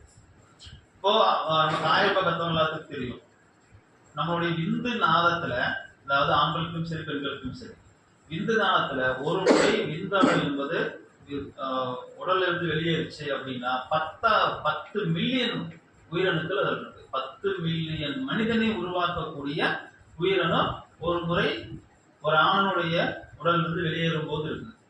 அதுல இருந்து ஒரு மரபணு, ஒரு விந்தணு தான் அங்க போய் கருமுட்டையை சென்றடைந்து, 1 போச்சுன்னா 1 குழந்தை, 2 போச்சு 2 குழந்தை, 4 போச்சுன்னா 4 குழந்தை, அந்த மாதிரி 10 குழந்தை 16 குழந்தை பெற்றவங்க இருக்கான்னு கேள்விப்படுறோம் இல்லைங்களா? இப்படிதான் அப்பாவினுடைய வழியாக அம்மாவினுடைய வழியாகத்தான் நாம இங்க பிறக்கிறோம். திடீர்னு வானத்துல இருந்து குதிச்சாரு ஒருத்தர், அதெல்லாம் போய். இன்னும் சில புக்ல போனீங்கன்னா ஒரு தாயார் இருந்தாங்க, கடவுள்கிட்ட வேண்டுனாங்க, கடவுள் அப்படியே குழந்தை கொடுத்துட்டாங்கன்னு சொல்றாங்க இல்லையா? கர்ணன் மாதிரியான குழந்தைல, அதெல்லாம் வந்து புராண கதைகள், அது உண்மை கிடையாது. நாமெல்லாம் கருத்துடராக பரிணமித்து வந்த பரிணாம வளர்ச்சியில வந்தவங்க தான் நாம. அப்ப பிறப்புக்கு முன்னாடி நாம யாரு? நம்மளுடைய பெற்றோர்கள் தான். பெற்றோர்களுடைய அடுத்த ஜெனரேஷன் தான் நாம. அப்போ நம்ம ஏதோ சபிக்கப்பட்டு இல்ல புண்ணியம் செய்யப்பட்டு இந்த புண்ணியத்தினாலேயோ சபிச்சதுனாலேயோ நாம இங்க அப்படியே நேரடியாக நம்மளை யாரும் கொண்டு வந்து அப்படியே இறக்கல. நாம கருவுல உருவாகி 1 மாசம் 2 மாசம் 10 மாசம் வரைக்கும் கருவுல உருவாகி கருவுல இருந்து அதுக்கப்புறம் முறையாக அந்த குழந்தை திரும்பி வெளியே வந்து ஒரு சின்ன உருவத்துல நாம இந்த உலகத்துக்கு வந்து தந்தையுடைய அரவணைப்புல வளர்ந்து ஓரளவுக்கு வந்ததுக்கப்புறம் இந்த சமுதாயத்துல வாழ்ந்துட்டு இருக்கோம். சரி, இது நம்ம பிறப்பெடுப்பினுடைய வழி. சரி, இறந்ததுக்கு அப்புறம் என்ன ஆக போறோம்? இறப்புங்கிறது எப்படி இருக்கும் அப்படின்னா, இப்போ நாம இறப்பை நிறைய வகையில நடக்கலாம். இறந்ததுக்கு அப்புறம் என்ன ஆகும், இது ரொம்ப முக்கியம். இது தெரிஞ்சுட்டாதான் நமக்கு கன்ஃபியூஷன் இருக்காது. இப்போ வந்து இறப்புங்கிறது எந்தெந்த வகை வேணா நடக்கலாம். திடீர்னு ஒருத்தர் இருக்கலாம் இல்லையா? இல்ல வயதாகி அப்புறம் படுத்த படுக்கையாகி அப்புறம் இருக்கலாம். ஸோ நம்ம டிசைன், இந்த இயற்கை வடிவமைத்த டிசைன் எப்படின்னா, ஒரு குழந்தை ஃபர்ஸ்ட் பிறந்ததுக்கு அப்புறம் எப்படி படுத்திருக்கோம்? வானத்தை பார்த்து படுத்துட்டு கையெல்லாம் ஆக்கிட்டு அப்படிதானே இருக்கும். அப்புறம் குப்புறப்படுத்து விழுவுமா? குப்புறப்படுத்து விழுது தவள ஆரம்பிக்கும். அப்புறம் அப்படியே ஏதாவது கொஞ்சம் பக்கமா உட்கார வச்சா இது பேலன்ஸ் இல்லாம அப்படியே கொஞ்சம் அப்புறம் உட்கார ஆரம்பிக்கும். அப்புறம் ஏதாவது ஒரு தாங்கல் பிடிச்சிட்டு தள்ளு வண்டியோ இல்லை செவுத்தையோ எதையாவது பிடிச்சிட்டு என்ன ஆகும்? நடக்க ஆரம்பிக்கும். அப்புறம் அப்படியே ஓட ஆரம்பிக்கும். அப்புறம் வளர்ந்து அப்படியே வாழ்க்கையில நிறைய கட்டங்களை கடந்து வயதாகி மறுபடியும் வானத்தை பார்த்து படுக்கிற ஸ்டேஜுக்கு வந்து, முதல்ல வானத்தை பார்த்து தானே ஆரம்பிச்சோம், அப்புறம் தானே கம்பு இருந்தோம். மறுபடியும் வானத்தை பார்த்து படுத்து உடம்பு எல்லாம் சுருங்கி ஒரு 120 வருஷம் இந்த உடம்பு வாழக்கூடிய தகுதி பெற்றது. இந்த உடம்பு 40 வருஷம் வளரும், 40 வருஷம் தளரும், 40 வருஷம் ஓய்வு. இப்ப 40 வருஷம் வளர்ச்சி காலம் இருக்கு இல்லையா? இந்த 40 வருஷம் வளர்ச்சி காலத்துல நம்ம என்ன தவறு செய்தாலும் இந்த உடல் ரிப்பேர் பண்ணிக்கணும். சீக்கிரமா செட் ஆகும். ஆக்சிடென்ட் ஆயிடுச்சா, எலும்பு குழந்துச்சா, சின்ன குழந்தைங்கலாம் சீக்கிரமா செட் ஆயிடும். 40 வயசு 50 வயசுக்கு மேல என்ன ஆகாது, செட் ஆகாது. ஏன்னா இந்த உடம்பு தளர்ச்சி காலத்துக்கு வந்துடும். அப்போ வளர்ச்சி காலத்துல நம்ம கொஞ்சம் இந்த உடம்பை சரியாக முறைப்படுத்தி பக்குவப்படுத்தி கொஞ்சம் காப்பாற்றி வச்சிருந்தோம் அப்படின்னா தளர்ச்சி காலத்துல என்ன பண்ணும், கை கொடுக்கும். அந்த பாத்துக்கலாம் அப்படின்ட்டு கடன் வாங்கி சேமிச்சு வைக்கிறதுக்கு கடனை வாங்கி செலவு பண்ற மாதிரி அந்த 40 வயசுல புள்ளியே பயங்கரமா ஆட்டம் போட்டோம் அப்படின்னா தளர்ச்சி காலங்கிறது 80 வயசு வரைக்கும். சில பேர் பாத்தீங்கன்னா 80 வயசு வரைக்குமே டவுட் ஆயிடுது இல்லையா. அதுக்கப்புறம் 40 வருஷம் தான் ஓய்வு. 120 வயசு வரைக்கும் இந்த உடல் வாழக்கூடிய தகுதி இயல்பாக கொண்டது சாதாரண மனிதனுக்கு. இன்னும் யோகம் பண்றவங்க, பிராணாயாமம் பண்றவங்க, காய எழுப்பம் பண்றவங்களுக்கு எல்லாம் அன்லிமிட்டெட். அது அவங்களே பிக்ஸ் பண்ணிக்கலாம். சித்தர்கள் எல்லாம் அவங்க 400 வருஷம் வாழ்ந்தாங்க, 500 வருஷம் வாழ்ந்தாங்கன்னு சொல்றீங்களா, அவங்களே பிக்ஸ் பண்ணிக்கலாம். இந்த மாதிரி இந்த உடல்ல இந்த உயிர் என்பது இப்படி வடிவம் பெற்று அப்படியே வளர்ந்து வந்து ஒரு ஸ்டேஜுக்கு வந்துருச்சு இல்லையா. எப்படி இந்த உடலை விட்டு உயிர் போகும்? சரி, இப்ப தாயார் புத்திர நீங்க பார்த்திருப்பீங்க. இந்த கவி நான் சொல்ற கவியை கேட்டிருப்பாங்க, கேட்டிருக்க வாய்ப்பு இருக்கு கேள்வி. இப்ப என்ன கேள்வின்னா, இப்ப நம்ம எல்லாருக்கும் உடம்புல உயிர் இருக்கா இல்லையா? உயிர் இருக்கு தானே, கன்ஃபார்ம் தானே? தலை ஆட மாட்டேங்குது, சரியா? இருக்கா இல்லையா? ஐயோ என்னங்க அதே டவுட்டா இருக்குங்க இல்லைங்களா? சரி, இப்ப நீங்க எல்லாரும் என்ன பண்றீங்க, ஒவ்வொருத்தரும் இங்க வரீங்க. உங்க உயிரை மட்டும் டிஸ்பிளே காமிச்சிட்டு மறுபடியும் நீங்க 10 மணிக்கு வச்சுக்கலாம், யாரும் கேட்க மாட்டாங்க. மறுபடியும் நீங்களே கொண்டு போயிடலாம். யாரெல்லாம் வரீங்க? வரீங்களா? எந்திரிச்சிங்க பண்ணலாம்ல, பண்ணலாம். நீங்க யார் ஃபர்ஸ்ட் வரீங்க? உயிர் இருக்கு தானே, காமிக்கலாம் தானே? முடியாது. ஏன் முடியாது? நிறைய சொல்றாங்க, அவ்வளோ நுணுக்கமான கண்ணுக்கு தெரியாத ஒரு சக்தி. இந்த ஒரு சித்தர் சொல்றாங்க, உயிர்ங்கிறது எப்படி இருக்கும் நம்ம உடம்புல அப்படின்னா, அவர் சொல்றாரு, மேவிய சீவன் வடிவது சொல்லிடு, கோவின் மயிரொன்றை 100உடன் கூறிட்டு, மேவிய கூறது 1000 ஆயினால் ஆவியின் கூறது 100,001 தான். புரியுதா? அனி சொல்றேன். யாராவது பழையன்பர்கள் தான் சொல்ல வேண்டாம், விளக்க தெரிஞ்சவங்க, விளக்க தெரியாதவங்க ட்ரை பண்ணுங்க. மேவிய சீவன் வடிவது சொல்லிடில் கோவின் மயிரொன்றை 100உடன் கூறிட்டு, மேவிய கூறது 1000 ஆயினால் ஆவியின் கூறது 100,001 திருமூலர் சொல்றார். திருமூலர் ஒரு சித்தர் சொல்றார். இதெல்லாம் சொல்லட்டுமா? அப்போ மேவிய சீவன் அப்படின்னா ஜீவன் அப்படின்னு அர்த்தம், உயிர்னு அர்த்தமா. ஜிங்கிறது வடமொழி சொல், சீங்கிறது தான் தமிழ். சீவன் அப்படின்னா உயிர்கள். அப்போ மேவிய சீவன் உயிரினுடைய வடிவம் எப்படி இருக்கும் அப்படின்னு சொல்லணும்னா நான் சொல்றேன் அப்படின்னு அவர் சொல்றாரு. மேவிய சீவன் வடிவது சொல்லிடு, உயிரினுடைய வடிவத்தை எடுத்து காமிக்க முடியுமா அப்படின்னு நம்ம கேள்வி கேட்டு இல்லைங்களா. அந்த வடிவம் எப்படி சொல்ல, பேய் வெள்ளையா வந்துச்சுங்க, கருப்பா வந்துச்சுங்க. படத்துல விதவிதமா காட்டுறாங்க பேய். அப்போ பேய் படம் எடுத்தா தான் நல்லா ஓடுதாமா.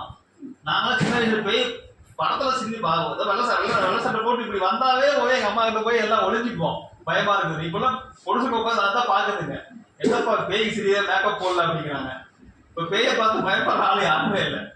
இப்ப சொல்றாங்க, அவர் சொல்றாரு, மேவிய சீவன் வடிவத்தை சொல்லிடில் கோவின் மயிர் ஒன்றை. கோனா என்ன? மாடு. கோ அது மேல மயிர் இருக்கு இல்லைங்களா, தோல் மேல மயிர் இருக்கு, அந்த மயிர் வால்ல தோணுங்களா, அந்த மயிர் இல்ல. எவ்வளவு பெருசு இருக்கும்? இவ்வளவுதான் இருக்கும். அதை எடுத்து வச்சு பார்த்தாவே முதல்ல கணக்கு தெரியாது. கோவின் மயிர் ஒன்றை 100உடன் கூறிட்டு, அந்த ஒரு மயிரை 100 வெட்டணுமா, ஒரு மயிரை.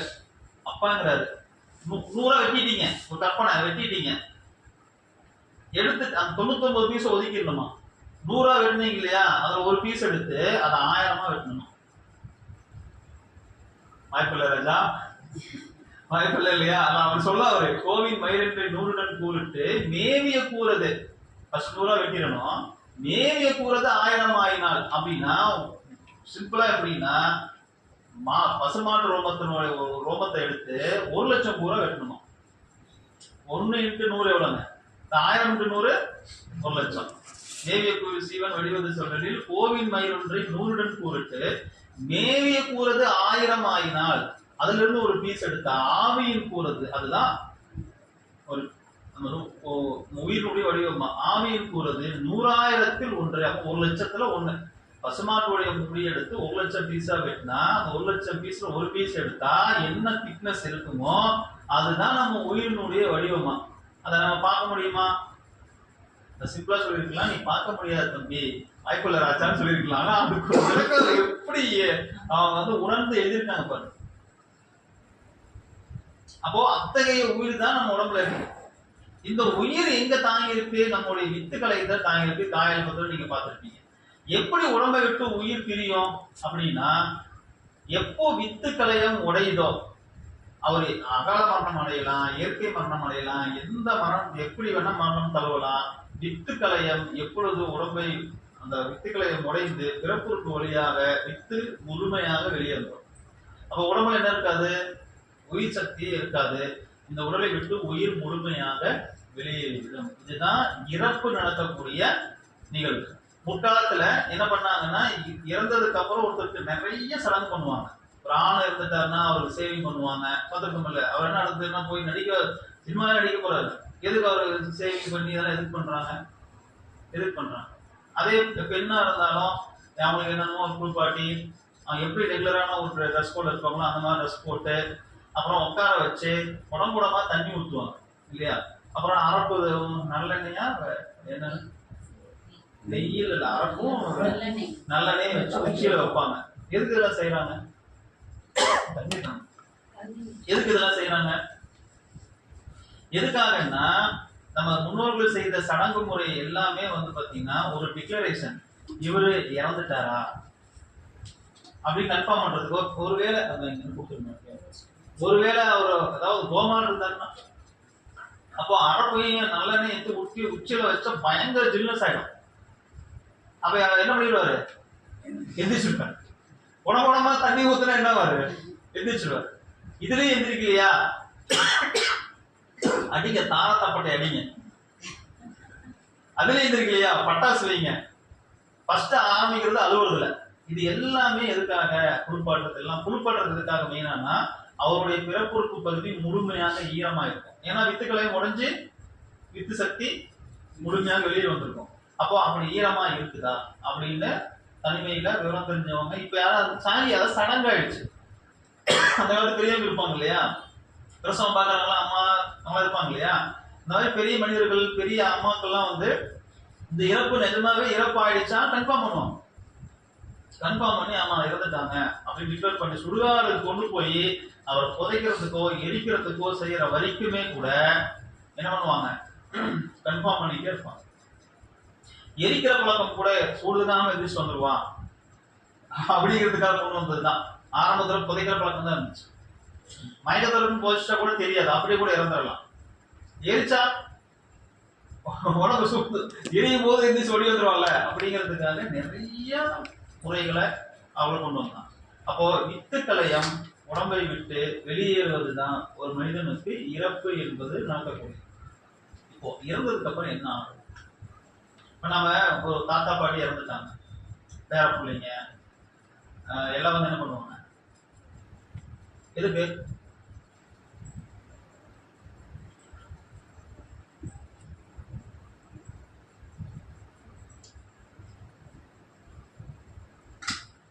எதுக்கு நெய்பந்தம் பிடிக்கிறாங்க? எதுக்காக? இப்போ யாராவது ஆசைப்பட்டு இறப்பாங்களா? ஆசைப்பட்டு இறக்குறவங்க ஞானிகள் ஸ்டேஜ்ல போதும் இந்த வாழ்க்கை அப்படின்ட்டு வேண்டி விரும்பி கடவுளை வேண்டி ஞானிகளை எல்லாத்தையும் கூட என்னை கூப்பிட்டுக்கோ, எனக்கு போதும், எப்ப என்ன கூப்பிட்டுக்குவேன் அப்படின்னு வயசானவங்க எத்தனையோ பேர் பேசுறத நம்ம கேட்டிருப்போம். எங்க பாடி கூட சொல்லுவாங்க, எல்லாருக்கும் சாகுறது, என்ன மட்டும் கூப்பிட்டுக்க மாட்டேங்கிறான் அப்படின்னு.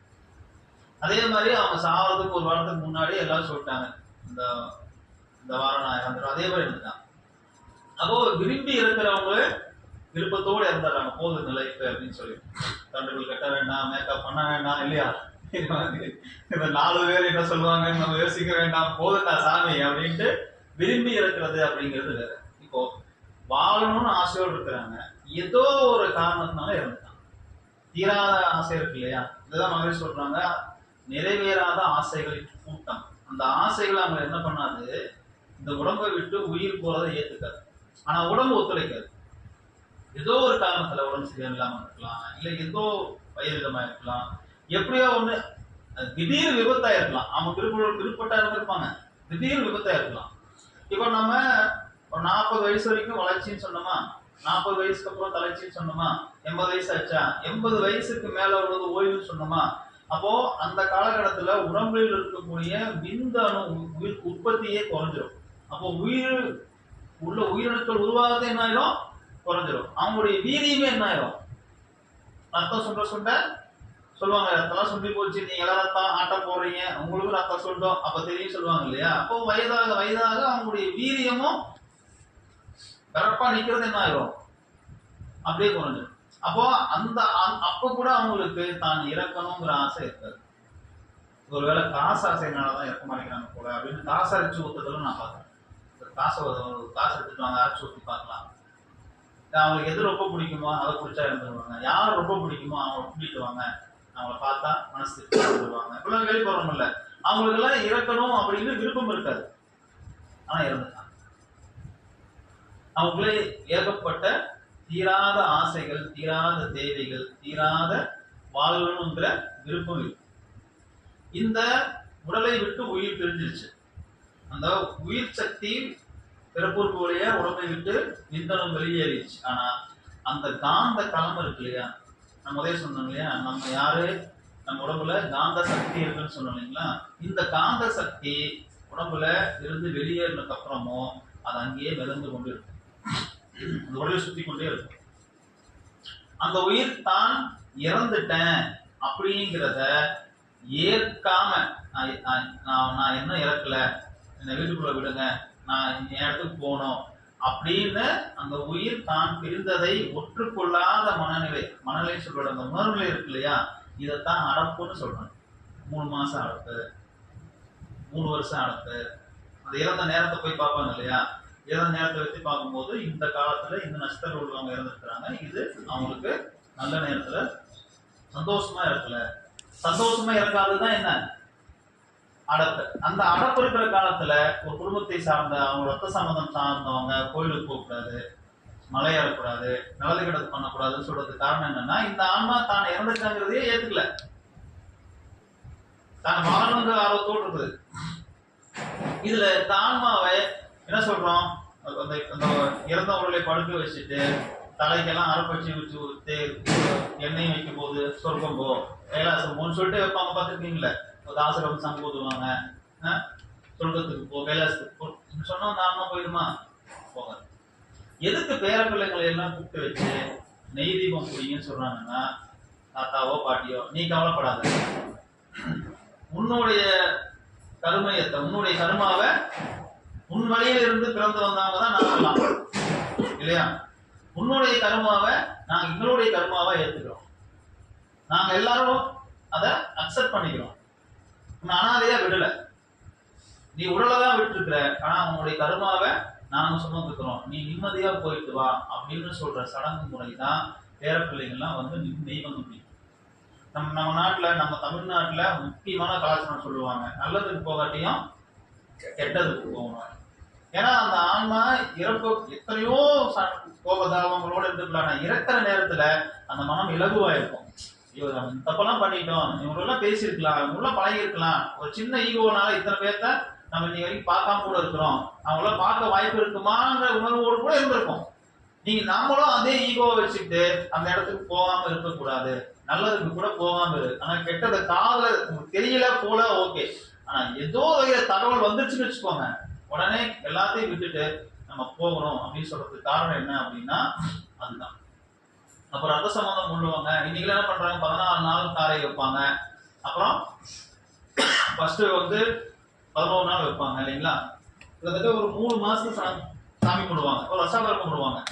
இப்ப சுடுகாட்டிலேயே 3ஆம் நாள் கும்பிட்டுறாங்க எல்லாரும். அடுத்த அவங்களுக்கு வேலை இருக்குது, அன்னைக்கு புதைச்சிட்டு இந்த பக்கம் வந்தவொடனே 3ஆவது சாமி கும்பிட்டுறாங்க.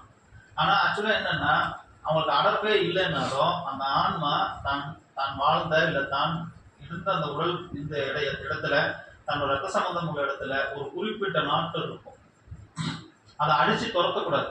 துரத்தனா எங்க போகும், அந்த உணர்வு இருக்கு இல்லையா. இப்போ நீங்க ஒரு பெரிய ஒரு கோட்டை கட்டி வச்சிருக்கீங்க, இந்த கலெக்டர் ஆகணும், இல்ல அதாகணும், இது ஆகணும், அதை வாங்கணும், இதை வாங்கணும், திடீர்னு இறந்துட்டீங்க, அந்த உணர்வுலாம் எங்க போகும்? பரம்பரையா இந்த மாதிரியான ஏகப்பட்ட ஃபீலிங்ஸோட ஒவ்வொரு மனிதர்களும் இருக்கிறாங்க. அந்த உணர்வுல எங்க போகும்? அந்த உணர்வை அவங்களா விரும்பி போறது எப்படி இருக்கும்னா, யார் அவங்க நல்லா பழகுவாங்க, அவங்களுக்கு யார பிடிக்கும், அவங்க கூட சீக்கிரமா போயிடும், அவங்களோட போய் அட்டாச் ஆயிடும்.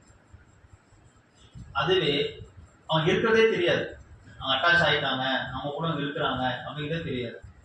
சில பேர் பாருங்க, அப்பா பயங்கரமான ட்ரிக்கா இருப்பாரு, பையன் அவரை பார்த்து இனிமேல் நான் ட்ரிக்கே பண்ணக்கூடாதுங்கிற மன வைராகியத்தோட, எனக்கு தெரிஞ்ச ஒருத்தர் அப்படிதான். அப்பா பயங்கர ட்ரிங்க் அடிச்சு குடிச்சு இறந்துட்டாரு, குடும்பம் வீணா போச்சு. நல்ல அவங்க அப்பாவை பார்த்து இந்த மாதிரி நம்ம ஆயிடக்கூடாது அப்படின்னு சொல்லி தொழில் பண்ணி நல்ல நல்ல நிலைமைக்கு இவர் வந்துட்டாரு. அவங்க அப்பாவுக்கு வந்து இவர் ரொம்ப பிடிக்கும், ஒரே பையன். அவங்க அப்பா இறந்துட்டாரு. அவங்க அப்பா இறந்ததுக்கு அப்புறம் இவர் பாட்டு கையில் எடுத்தவர் தான். 3 மாசங்க, விடியா 2 மணி 3 மணி குடிக்கிறது, விடிய குடிக்கிறது, 3 மாசம் வந்து மஞ்சக்காமல அவருக்கு நோய் வந்து, நானும் என்னுடைய நண்பரும், நான் போல ஃபர்ஸ்ட் என்னுடைய நண்பருடைய சகப்பாடி அவர் நடத்தி கூட்டிட்டு போய் கோயம்புத்தூர் ஹாஸ்பிட்டல்ல ட்ரீட்மெண்ட்டுக்காக சேர்த்துட்டு வரோம். டயாலிசிஸ் பண்றாங்க, ஏறிடுவாருன்னு பார்த்தா 3 மாசத்துல இருக்காரு. இத்தனைக்கும் அவருக்கு அந்த மாதிரியான பழக்க வழக்கமே கிடையாது. இந்த மாதிரி ஒரு இதுவே வந்து ஒரு விபத்து நடந்து இறந்துட்டாங்க. அவங்க எவ்வளவு வீரியமா இருப்பாங்க. இப்ப வயசாக இருந்தவங்க ஓகே, அவங்க வீரியம் குறைஞ்சிருக்கும். இளம் வயதுல அகால மரணம் அடைஞ்சிட்டாங்க, விபத்துல திடீர்னு மாட்டிட்டாங்க, திடீர்னு ஏதோ ஆயிடுச்சு வச்சுக்கோங்களேன். இந்த மாதிரியான ஆன்மாக்கள் தான் இறந்ததை ஏத்துக்காது, எங்கேயுமே போகவும் முடியாது. தான் ஏத்துக்கிட்டாலும், நான் இறந்துட்டேன் அப்படின்னு ஏத்துக்கிட்டாலும், அந்த ஆன்மாவனால அது கடந்து போக வேண்டிய பாதை நிறைய இருக்கு. ஒண்ணு, இந்த பூமியினுடைய ஓசேன் மண்டலம் இருக்கு இல்லைங்களா, இது வந்து இது பூலோகம் சொல்லுவாங்க. பூலோக மண்டலத்தை கடக்கணும், ஓசேன் மண்டலத்தை ஃபர்ஸ்ட் கடக்கணும், அப்புறம் சந்திர மண்டலம், அப்புறம் நம்ம துவாசகம் போறோம் பாருங்க, அப்புறம் சூரிய மண்டலம், அப்புறம் யூனிவர்சலுக்கு அப்புறம் தான் அது சுத்த வெளிக்கே போக முடியும். இல்லைன்னா பண்ண முடியாது, சுத்த வெளிக்கே போக முடியும். அப்ப அந்த மாதிரியான உயிர்கள் வந்து என்ன பண்ணணும்னா, காத்துல அப்படியே மிதந்துட்டு, அதாவது பச்சை இலைகள் நிறைந்த இந்த மாதிரியான அடர்ந்த காடுகள், இருள் சூழ்ந்த பகுதியெல்லாம் அப்படியே போய் ஃபார்ம் ஆயிடும். அது எப்படி வந்து வெளிப்படும் அப்படின்னா, யாராவது பயந்தாங்கன்னு வச்சுக்கோங்க, இந்த பயம் அந்த எனர்ஜிக்கு ரொம்ப பாசிட்டிவ், டக்குன்னு உள்ள வந்துடும். பயந்துட்டாங்க, திடீர்னு உளிக்குழுத்தாங்கன்னு வச்சுக்கோங்களேன், அந்த உளிக்குழுவும் போது நம்ம உடம்புல இருந்து குப்புன்னு ஒரு எனர்ஜி வெளியேறும். அந்த எனர்ஜி வெளியேறும் போது இந்த எனர்ஜி உள்ள வந்துடும். அப்புறம் மாலை நேரங்கள்ல அதிகமான வாசனை திரவியங்கள் யூஸ் பண்ணிட்டு தனியா நம்ம காட்டுப்பக்கம் போறது, யாரெல்லாம் அந்த மாதிரி பயப்படுவீங்களோ, அந்த மாதிரி பயப்படுறவங்க எல்லாம் வந்து அல்கா போட்டு போங்க. கூட ஒரு அளவு நைட்டு போகும்போது துணை போட்டு போங்க. நம்ம அல்கா ரொம்ப பொட்டன்ஷியல், ரொம்ப பாதுகாப்பு பண்ணுவோம். அந்த மாதிரி போங்க. இந்த மாதிரியான சோல் அட்டாச் நம்ம வந்து தவிர்க்கலாம். இங்க சோல் அட்டாச் இல்லாத ஆள் யாருன்னு பாத்தீங்கன்னா, யாரு உங்களுக்குள்ள கூட உங்க தாத்தாவோ, உங்க பாட்டியோ, உங்க முன்னோர்களோ, உங்களுக்கு பிடித்த நபர்களோ, உங்களுக்கு ஒத்த கருத்துள்ள ஆன்மாவை, ஒத்த கருத்த ஆன்மா செலக்ட் பண்ணிக்கும். ஒரு ஆன்மா இறந்துருச்சு, அந்த ஆன்மாவுல ஏகப்பட்ட கர்மா இருக்குது. அந்த கர்மாவை தீக்கிறதுக்கு அதுக்கு என்ன வேணும்? உடல் இருந்தாதான், சுவர் இருந்தாதான் சித்திரம் அடைய முடியும் அப்படின்னு சொல்ற மாதிரி, உடல் இருந்துச்சு அப்படின்னா தான் அந்த ஆன்மாவால தன்னுடைய கர்மாவை என்ன பண்ணிக்க முடியும், தீர்த்துக்க முடியும். இப்போ நல்லா ஒரு ட்ரிங்க்ஸ் அடிச்சு அப்படியே இறந்துட்டாரு, ட்ரிங்க்ஸ் அடிக்டா இறந்துட்டாரு. இப்போ அந்த ஆன்மா யாரும் தேடும்? இன்னொரு ட்ரிங்க்ஸ் அடிக்ட தேடும். இந்த பாட்டில திறந்த உடனே அந்த ஸ்மெல்லுக்கு ஏன் அடிக்ட் ஆயிடுறாங்கன்னா, அது இவங்களால மட்டும் கிடையாது, அந்த ஆன்மாவும் சேர்த்து குடிக்கும். இப்போ உள்ள வந்துருச்சு ஒரு ஆன்மா, அந்த ஆன்மா புரிஞ்சிருச்சு எனக்கு உடல் இல்லை, இப்போ நான் இப்போ எனக்கு வந்து இப்போ ட்ரிங்க்ஸ் அடிக்கிறது இவர் மூலியமா தீக்கணும், கோயிலுக்கு போறத அவர் மூலியமா தீக்கணும் இல்லையா, அன்பு செலுத்துறது இவர் மூலியமா தீக்கணும். ஓகேங்களா? ஒரு பெரிய பில்டிங் கட்டணும், ஒரு சமுதாயத்துக்கு ஒரு பள்ளிக்கூடம் கட்டணும்னு நினைக்கிறேன், ஒரு ஜமீன்தாருக்கு வாய்ப்பு இருக்கு, அவர் மூலியமா தீர்க்கணும். யார் மூலியமாக அந்த செயலை சென்று அடைய முடியுமோ, தீர்க்க முடியுமோ, அவர்கள் மூலியமாக டிராவல் ஆகி உள்ள இருக்கிறதே தெரியாம அது தன் வேலையை முடித்துக் கொண்டு, தன் கர்மாவை முடித்துக் கொண்டு என்ன பண்ணும்? இறைநிலையை சென்று சேரும். நம்ம சொல்றோம் பிறப்பு மறுபிறப்பே இல்லைன்னு சொல்றீங்க. ஒரு சின்ன பையன், பிறந்த பையன், குட்டி பையன் 4 வயசு 3-5 வயசு தான் ஆகுது, பெரிய பெரிய கீதையில் இருக்கிற ஸ்லோகன்லாம் சொல்றான், பெரிய பெரிய மியூசிக் அதோடைய அந்த ராகத்தினுடைய பேர்ல ரொம்ப நுணுக்கமா சொல்றான். ஆனா அவன் ஸ்கூலுக்கே போனதுன்னு சொல்றாங்க இல்லையா? அது என்னன்னா, அந்த தாய் கருவுற்று இருக்கிற காலத்துல, கருவுற்று இருக்கும் போதே அந்த சோல் வந்து நம்மளை நினைச்சிருக்கோம் ஏதோ ஒரு காரணத்துல. அது அவங்களுடைய மறுபிறவி அல்ல. அப்படி ஒரு உடலை வைத்து தான் நம்ம என்ன பண்ண முடியும்? ஒரு கர்மாவை தீர்க்க முடியும். இப்ப நம்மளுடைய மறுபிறவி யாரு அப்படின்னா, நம்மளுடைய மறுபிறவி நம்மளுடைய உயிரணுக்கள் மூலியமா நம்ம பெற்றெடுத்த குழந்தைகள் தான் நம்மளுடைய மறுபிறவி. நாமளே மறுபடியும் பிறப்போமா? பிறக்க மாட்டோம். நம்மளுடைய மறுபிறவி யாரு? நம்மளுடைய குழந்தைகள் தான். அந்த குழந்தைகளுக்கு உதாரணத்துக்கு நான் சொல்றேன், உங்க செல்போன்ல ஒரு நிறைய ஃபுல் ஆயிடுச்சு, இன்டர்னல் ஸ்டோரேஜ் ஃபுல் ஆயிடுச்சு. நீ என்ன பண்றீங்க? அந்த செல்போன் இருக்கிறதெல்லாம் பென்ட்ரைவ் போட்டு முதல் ஒரு பேக்கப் எடுத்துறீங்க, சரியா? இது என்ன பண்ணிட்டீங்க? ஒரு பேக்கப் எடுத்துட்டீங்க. ஆனா இன்டர்னல் ஸ்டோரேஜ் பார்த்தா கொஞ்சம் இருக்குது, மறுபடியும் யூஸ் பண்றீங்க. மறுபடியும் இன்டர்னல் ஸ்டோரேஜ் இன்னொரு பேக்கப் எடுக்கிறீங்க. முதல் பேக்கப் முதல் பையன், ரெண்டாவது பேக்கப் ரெண்டாவது பையன். இப்போ முதல் பேக்கப் அப்போ உங்களுக்கு என்ன ஏஜ், என்ன படிப்பு, என்ன வாழ்க்கை அனுபவம், எது மாதிரியான சூழல்ல வாழ்றீங்க, இதெல்லாம் வைத்து ஒரு ஒரு காப்பி தராக எடுத்தாச்சு. அது நம்மளுடைய முதல் அடுத்த பிறவி, அதாவது அடுத்த பிறவி. அதை வந்து அதுக்கப்புறம் நம்ம வாழ்க்கையில் நிறைய அனுபவங்கள் பெறோம், நிறைய கற்றுக்கிறோம், நிறைய துன்பப்படுறோம், நிறைய கஷ்டப்படுறோம். எல்லா அனுபவத்தோட இரண்டாவது குழந்தை வருது இல்லையா? இந்த பதிவையும் அந்த பதிவையும் சேர்த்து அடுத்து இரண்டாவது குழந்தை ஒரு நகை எடுத்துட்டே வரும். அடுத்து மூன்றாவது. நமக்கு வந்து எல்லா பதிவையும் இது வரைக்கும் நம்ம நினைவிருந்த நாள்ல இருந்து தெரிந்த நமக்கு இருந்த அனுபவம் எல்லாம் சேர்ந்து மூணாவது குழந்தை என்ன ஆகும்? அந்த ஒரு காப்பி எடுத்துரும். இப்ப மெயின் காப்பி, மாஸ்டர் காப்பி எங்க இருக்கு? இங்க இருக்கு. இப்ப இந்த மாஸ்டர் காப்பி போயிடுச்சு, அந்த நகல் எடுத்த காப்பி எல்லாம் போயிடுமா? நான் சொல்றது புரியுதுங்களா? என்னுடைய எனக்கு 3 குழந்தைகள் பிறந்தான்னு வச்சுக்கோங்க. 3 குழந்தைகள்கிட்டையும் என்ன இருக்கும்? என்னுடைய ஜீன் தானே இருக்கும். அவங்களுக்கு உண்டான மெயின், அவங்களுடைய பிறப்புக்கு மெயினா இருந்தது யாரு? என்னுடைய பதிவு தானே, என்னுடைய அணுக்கள் தானே. இப்ப என்னுடைய அணுக்கள் இறக்க வேண்டிய சூழ்நிலைக்கு வந்துருச்சு. இப்ப நான் 30 வயசுல குழந்தை எடுத்துக்கிறேன். இப்ப நான் வந்து 100 வயசுல இறக்குறேன்னா 30 வயசுல இருந்த ரெக்கார்டு தான் அங்க இருக்கு. 30 வயசுக்கு அப்புறம் நான் இன்னும் ஒரு 70 வயசு வாழ்ந்திருப்பேன் இல்லையா? அந்த ரெக்கார்டு எங்க இருக்கு? என்கிட்ட. அப்போ நாம இந்த ரெக்கார்டு அந்த ரெக்கார்டையும் எப்படி தீக்கிறது? 30 வயசுல 2 குழந்தையும் 3 குழந்தையும் நம்ம பெற்றுட்டோம்.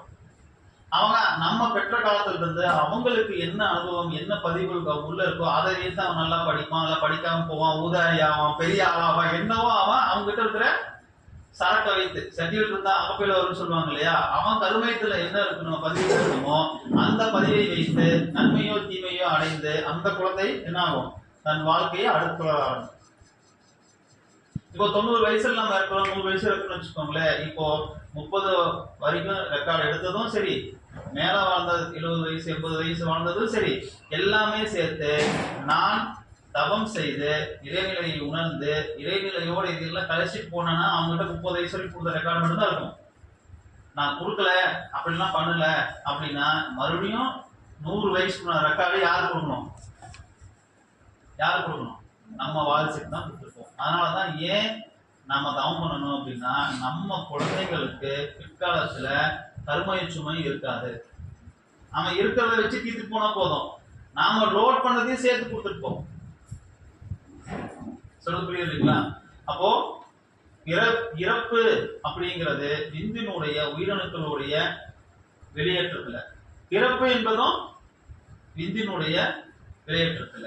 இந்த இரண்டும் நமக்கு மனிதனுடைய அன்றாட வாழ்க்கையில் நடக்கக்கூடிய ஒரு நிகழ்வு தான். இப்ப நம்ம வந்து குழந்தையில இருந்து உடம்பு வளருது, அப்புறம் தளருது, அப்புறம் ஓய்வடையுது, அப்புறம் இறந்துது.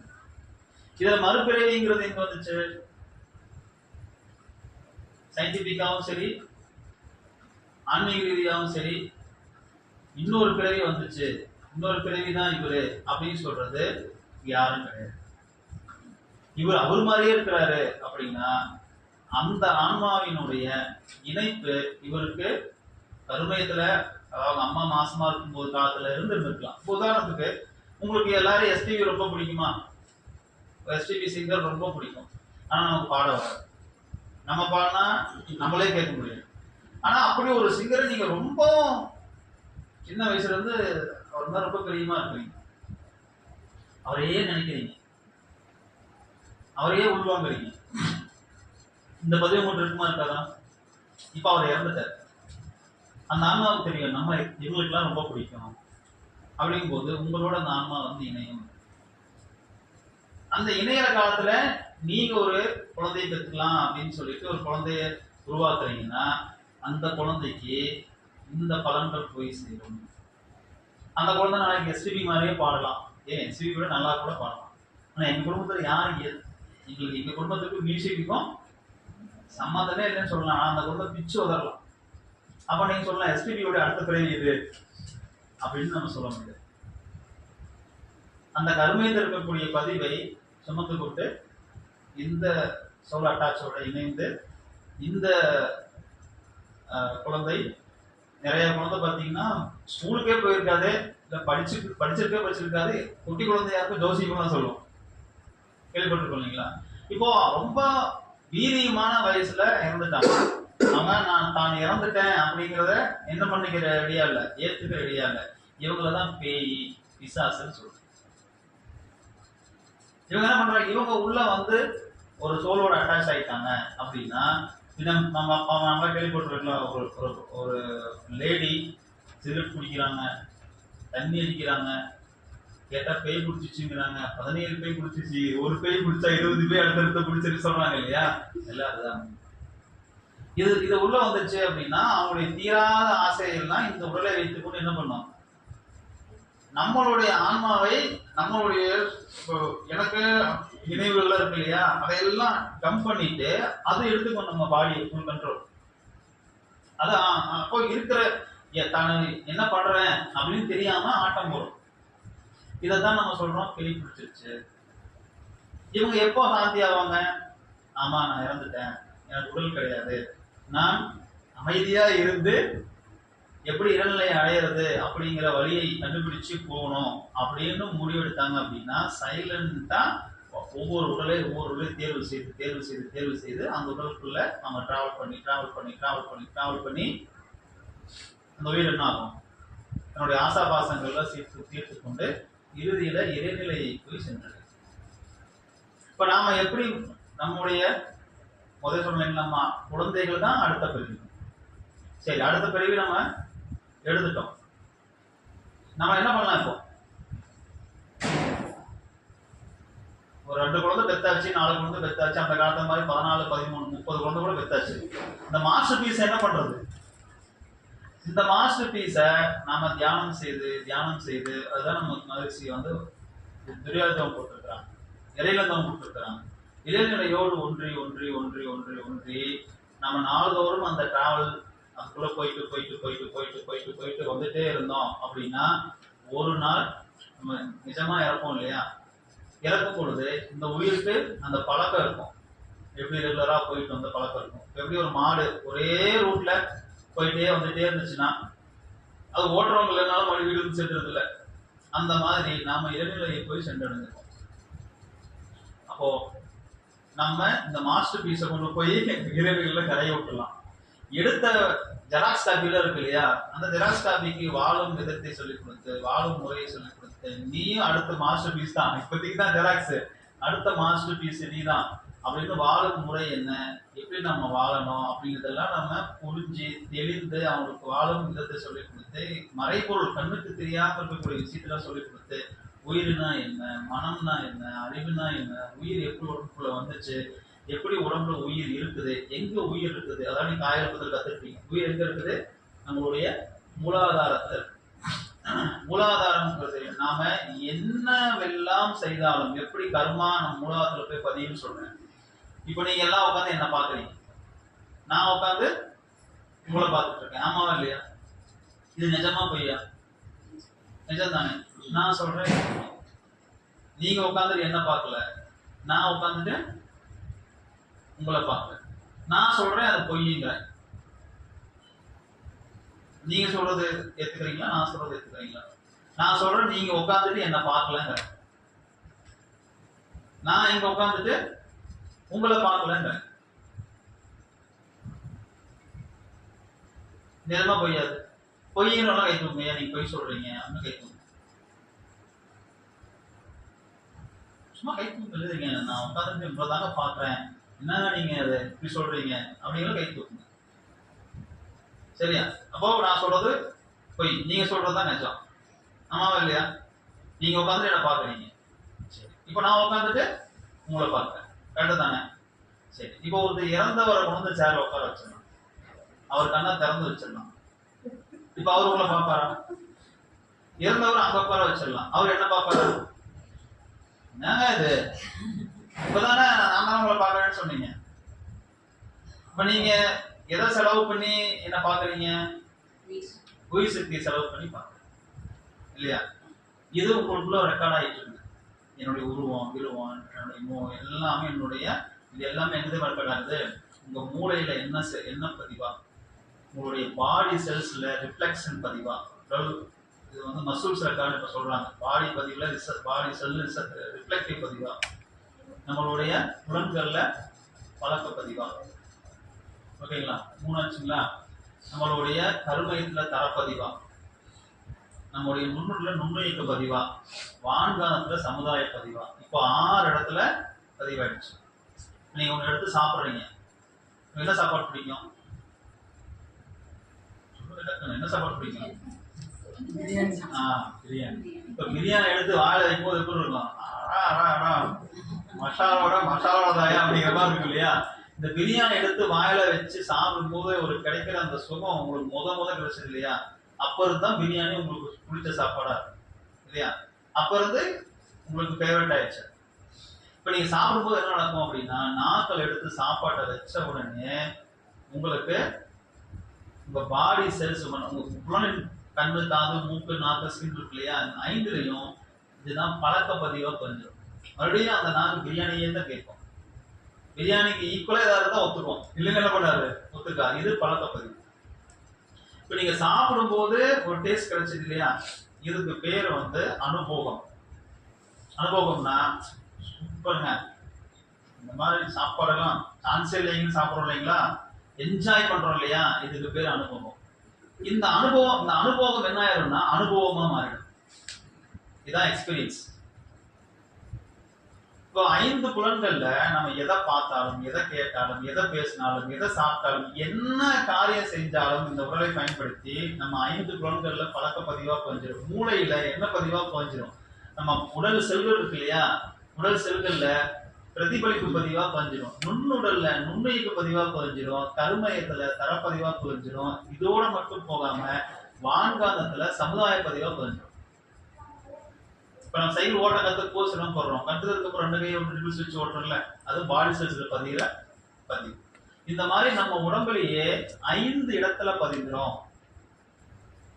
சொல்றோம் இல்லைங்களா? சித்தர் புத்தன் ஒருத்தர் கணக்கெடுத்துட்டு இருக்காரு, நம்ம இறந்ததுக்கு அப்புறம் பாவ புண்ணியத்தெல்லாம் லெஜர் எடுத்து ஓப்பன் பண்ணி பார்ப்பாரு அப்படின்னு சொல்லுவாங்க இல்லையா? இப்போ வந்து உலகத்துல 800 பில்லியன் மக்கள் இருக்கிறாங்க. 800 பில்லியனுக்குள்ள ஒரே சித்தர் புத்தன் தான். எப்படி அக்கௌண்ட்ஸ் பார்க்க முடியும்? நம்ம வீட்டு வரவு செலவே நம்மளால பார்க்க முடியல. இது என்னன்னா, சித்துனா உயிர். தூய தமிழ்ல சித்துனா உயிர். சித்தர்கள் சொல்றோம்ல, சித்துனா உயிர், குத்துனா கணக்கு. இப்ப நம்ம எப்படி இன்னைக்கு இருக்கிற கணக்கு முறை இருக்கு இல்லையா? பழங்காலத்துல குத்து மதிப்பு ஒரு கணக்கு சொல்லு அப்படின்னு சொல்லுவது. இப்ப நம்ம வழக்கத்துல இருக்கு குத்து மதிப்புங்கிறது ஒரு கணக்கு முறை. குத்துன்னா கணக்கு.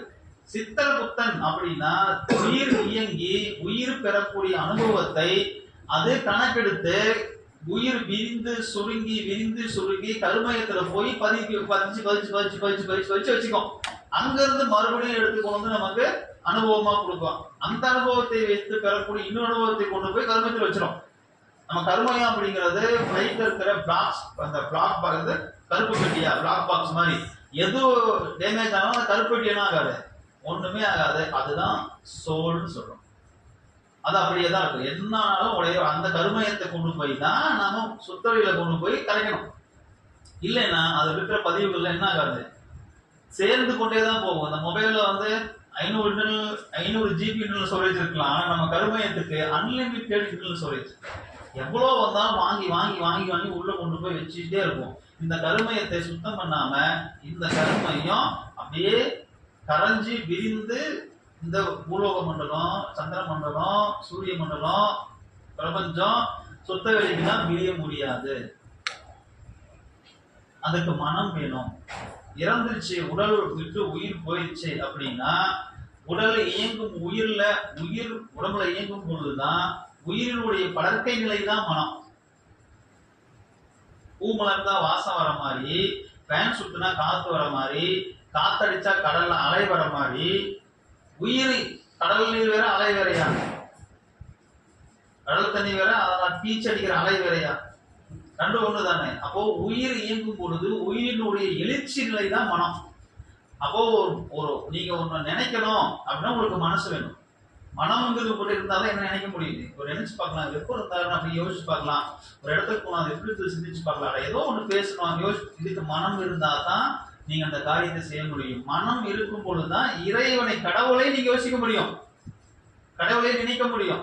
உடலை விட்டு உயிர் போயிடுச்சுன்னா அதற்கு மனமே கிடையாது. வெறும் உணர்வு மட்டும் நிறைந்த பதிவுகள் நிறைந்த பெட்டகம் தான். இந்த பெட்டகத்தை நாம அதுக்கப்புறம் என்ன பண்ண முடியாது, இன்னொரு உடலை வைத்துத்தான் நம்ம கரைக்க முடியும். நம்ம மகரிஷி கூடவே வள்ளலார் 10 வருஷம் இருந்தார். கேள்விப்பட்டிருக்கீங்களா? மகரிஷியும் சோழர் இருந்தவர் தான். நீங்க உட்கார்ந்து இருக்கிறது எவ்வளோ பேருக்குள்ள, இங்க இருக்கிற எல்லாருக்குள்ளயும் சோல் இருக்கலாம், இருக்கும். ஆனா நமக்கு தெரியும். அந்த கர்மாவையும் தீர்த்து மகரிஷி மாதிரியான, ரிஷிகள் மாதிரியான, சித்தர்கள் மாதிரியான கர்மாவை நம்ம சுத்தமான தூய்மையான கர்மையம். அதனாலதான் நம்ம மகரிஷி உள்வாங்கிட்டே இருக்கிறோம். மகரிஷி ஒருத்தர் உள்ள, மகரிஷி ஒருத்தர். அதை விட்டுட்டு நம்ம யார் உள்வாங்குறோம்?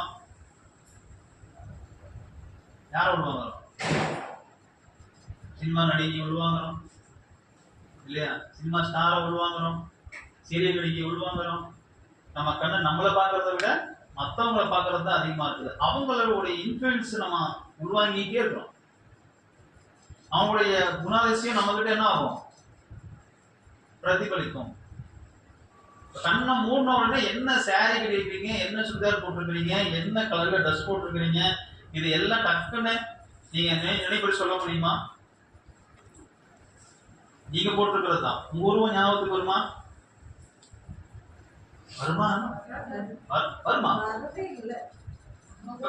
பார்க்கலாமா? நீங்க இன்னைக்கு ட்ரெஸ் போட்டிருந்தீங்க, சாயங்காலம் வரும்போது எப்படி கண்ணாடியில மூஞ்சி பார்த்து வந்திருப்பீங்க, ட்ரெஸ்ஸிங் டேபிள்ல உங்க உருவத்தை பார்த்து இருப்பீங்க. கண்ணை மூணோட நீங்க எப்படி இருப்பீங்களோ ஒரு செல்ஃபி எடுத்து பார்த்து போங்க. அப்புறமேட்டு அப்படியே போய் சொல்ல முடியுமா? நம்ம நிறைய பிற மனிதர்களை தான் சொல்லுவாங்க. சோ பிறப்புக்கு முன்னும் இறப்புக்கு பின்னும் அப்படிங்கிறது, பிறப்புக்கு முன்னாடி நாம பிரபஞ்சத்திலிருந்து பரிணமித்து தந்தை தாய் வழியாக வந்தோம். இறந்ததுக்கு அப்புறம் நம்ம இருக்கிற கருமைய பதிவை வைத்துக் கொண்டு அல்லது தீர்த்து கொண்டு நாம அடுத்த இறைநிலையை நோக்கி எங்கிருந்து வந்தோமே அங்கேயே போய் சேரணும். அப்படி தீர்க்கல அப்படின்னா நம்மளுடைய இங்க இருக்கக்கூடிய ஒன்று சமுதாய பதிவா அது கலந்துரும்.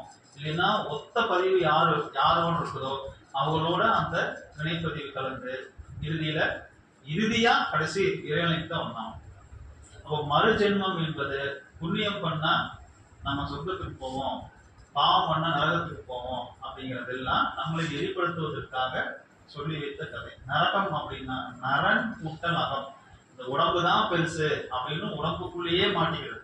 சுவர்னா இந்த தடையை கடந்து வெளியே நம்ம வந்துடுறது, அது சுவர் அகம். தடையே இல்லாம ஒரு ஜெயிலுக்குள்ள இருந்தா இருக்கும், ஜெயிலை விட்டு வெளியே வந்தா இருக்கும். ஜெயிலுக்குள்ள இருக்கிறது புலன் சார்ந்த வாழ்க்கை நரகம், புலன் வாழ்க்கை கடந்த வாழ்க்கை சுவர் அகம், சுவர் தடையற்ற ஒரு வாழ்க்கை, அதுக்கு பேர் தான் சொர்க்கம். சொர்க்கம் நரகம் அங்க ரொம்ப ஊர்வசிலாம் டான்ஸ் ஆடுவாங்க, அதெல்லாம் போய் அப்படின்னு ஒரு கேஸ் போடலாம். ஜென்ஸுக்கு ரொம்ப ஊர்வசி, லேடிஸ்க்கு என்ன பண்ணுவாங்கன்னு வேணா நம்ம ஒரு அப்பீல் ஒரு கேஸ் போட்டு பார்க்கலாம். ஓகேங்களா? வாய்ப்புக்கு நன்றி. ஒரு வாழ்த்து கூறி ஒரு பிறந்தநாள் வாழ்த்து. ஸ்ரீ அக்ஷராங்களா? ஸ்ரீ அக்ஷிதா. ஸ்ரீ அக்ஷிதா. Okay sir. ஸ்ரீ அக்ஷிதா உங்களுக்கு நீங்களா? ஸ்ரீ அக்ஷிதா உங்களுக்கு இன்னைக்கு பர்த்டே. எல்லாரும் சேர்ந்து இறைநிலை உணர்வோட துரியோதயம் கற்றுக்கிட்டவங்க எல்லாம் சுத்தவெளி உணர்வோட, மற்றவங்களாம் துரிய உணர்வோடு உங்களை வாழ்த்தலாம். இன்று பிறந்த நாள் காணும் ஸ்ரீ அக்ஷிதா அவர்கள், ஸ்ரீ அக்ஷிதா அவர்கள், ஸ்ரீ அக்ஷிதா அவர்கள், ஸ்ரீ அக்ஷிதா அவர்களும் அவர்கள் குடும்பத்தார் அனைவரும் அவர்கள் பேராற்றல் கருணையினால் ஸ்ரீ அக்ஷிதா அவர்களும் ஒரு குடும்பத்தார் அனைவரும் உடல் நலம், நீலாயுள், நிறை செல்வம், உயர் புகழ், உயர்கல்வி, மெய்ஞானம் ஓங்கி வாழ்க வளமுடன், வாழ்க வளமுடன், வாழ்க வளமுடன்.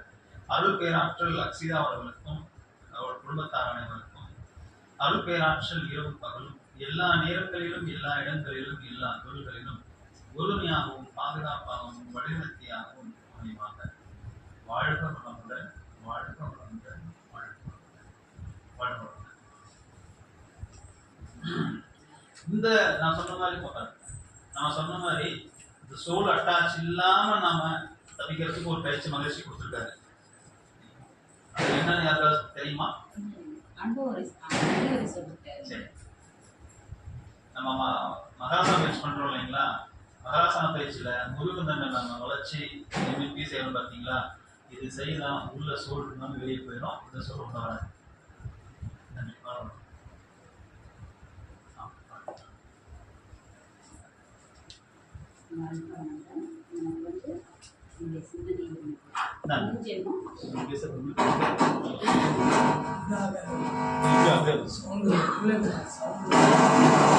அதை வச்சு மட்டும்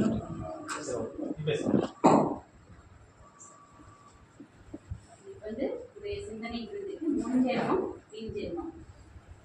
நம்ம பிறந்தோம், இங்கிருந்து நம்ம வந்திருக்கோம், நம்மளுடைய அடுத்த பின்ஜென்மம் என்ன எல்லாம் பற்றி ரொம்ப சிறப்பாக நமக்கு சிந்திக்க வைத்தார் இல்லையா? அவரை நம்ம மன்ற முறைப்படி நம்ம வாழ்க்கையோம் பெரிய நிலை மாற்றலாம். மூத்த பேராசிரியர் விஜயகுமார் ஐயா அவர்கள் அவர்களது உடல் நலம், அவர்களது அன்பு குடும்பம், அவர்களது ஆன்மீக தொண்டு, இந்த சிந்தனை விருது வகுப்பில் கலந்து கொண்ட நாமும் நமது அன்பு குடும்பமும்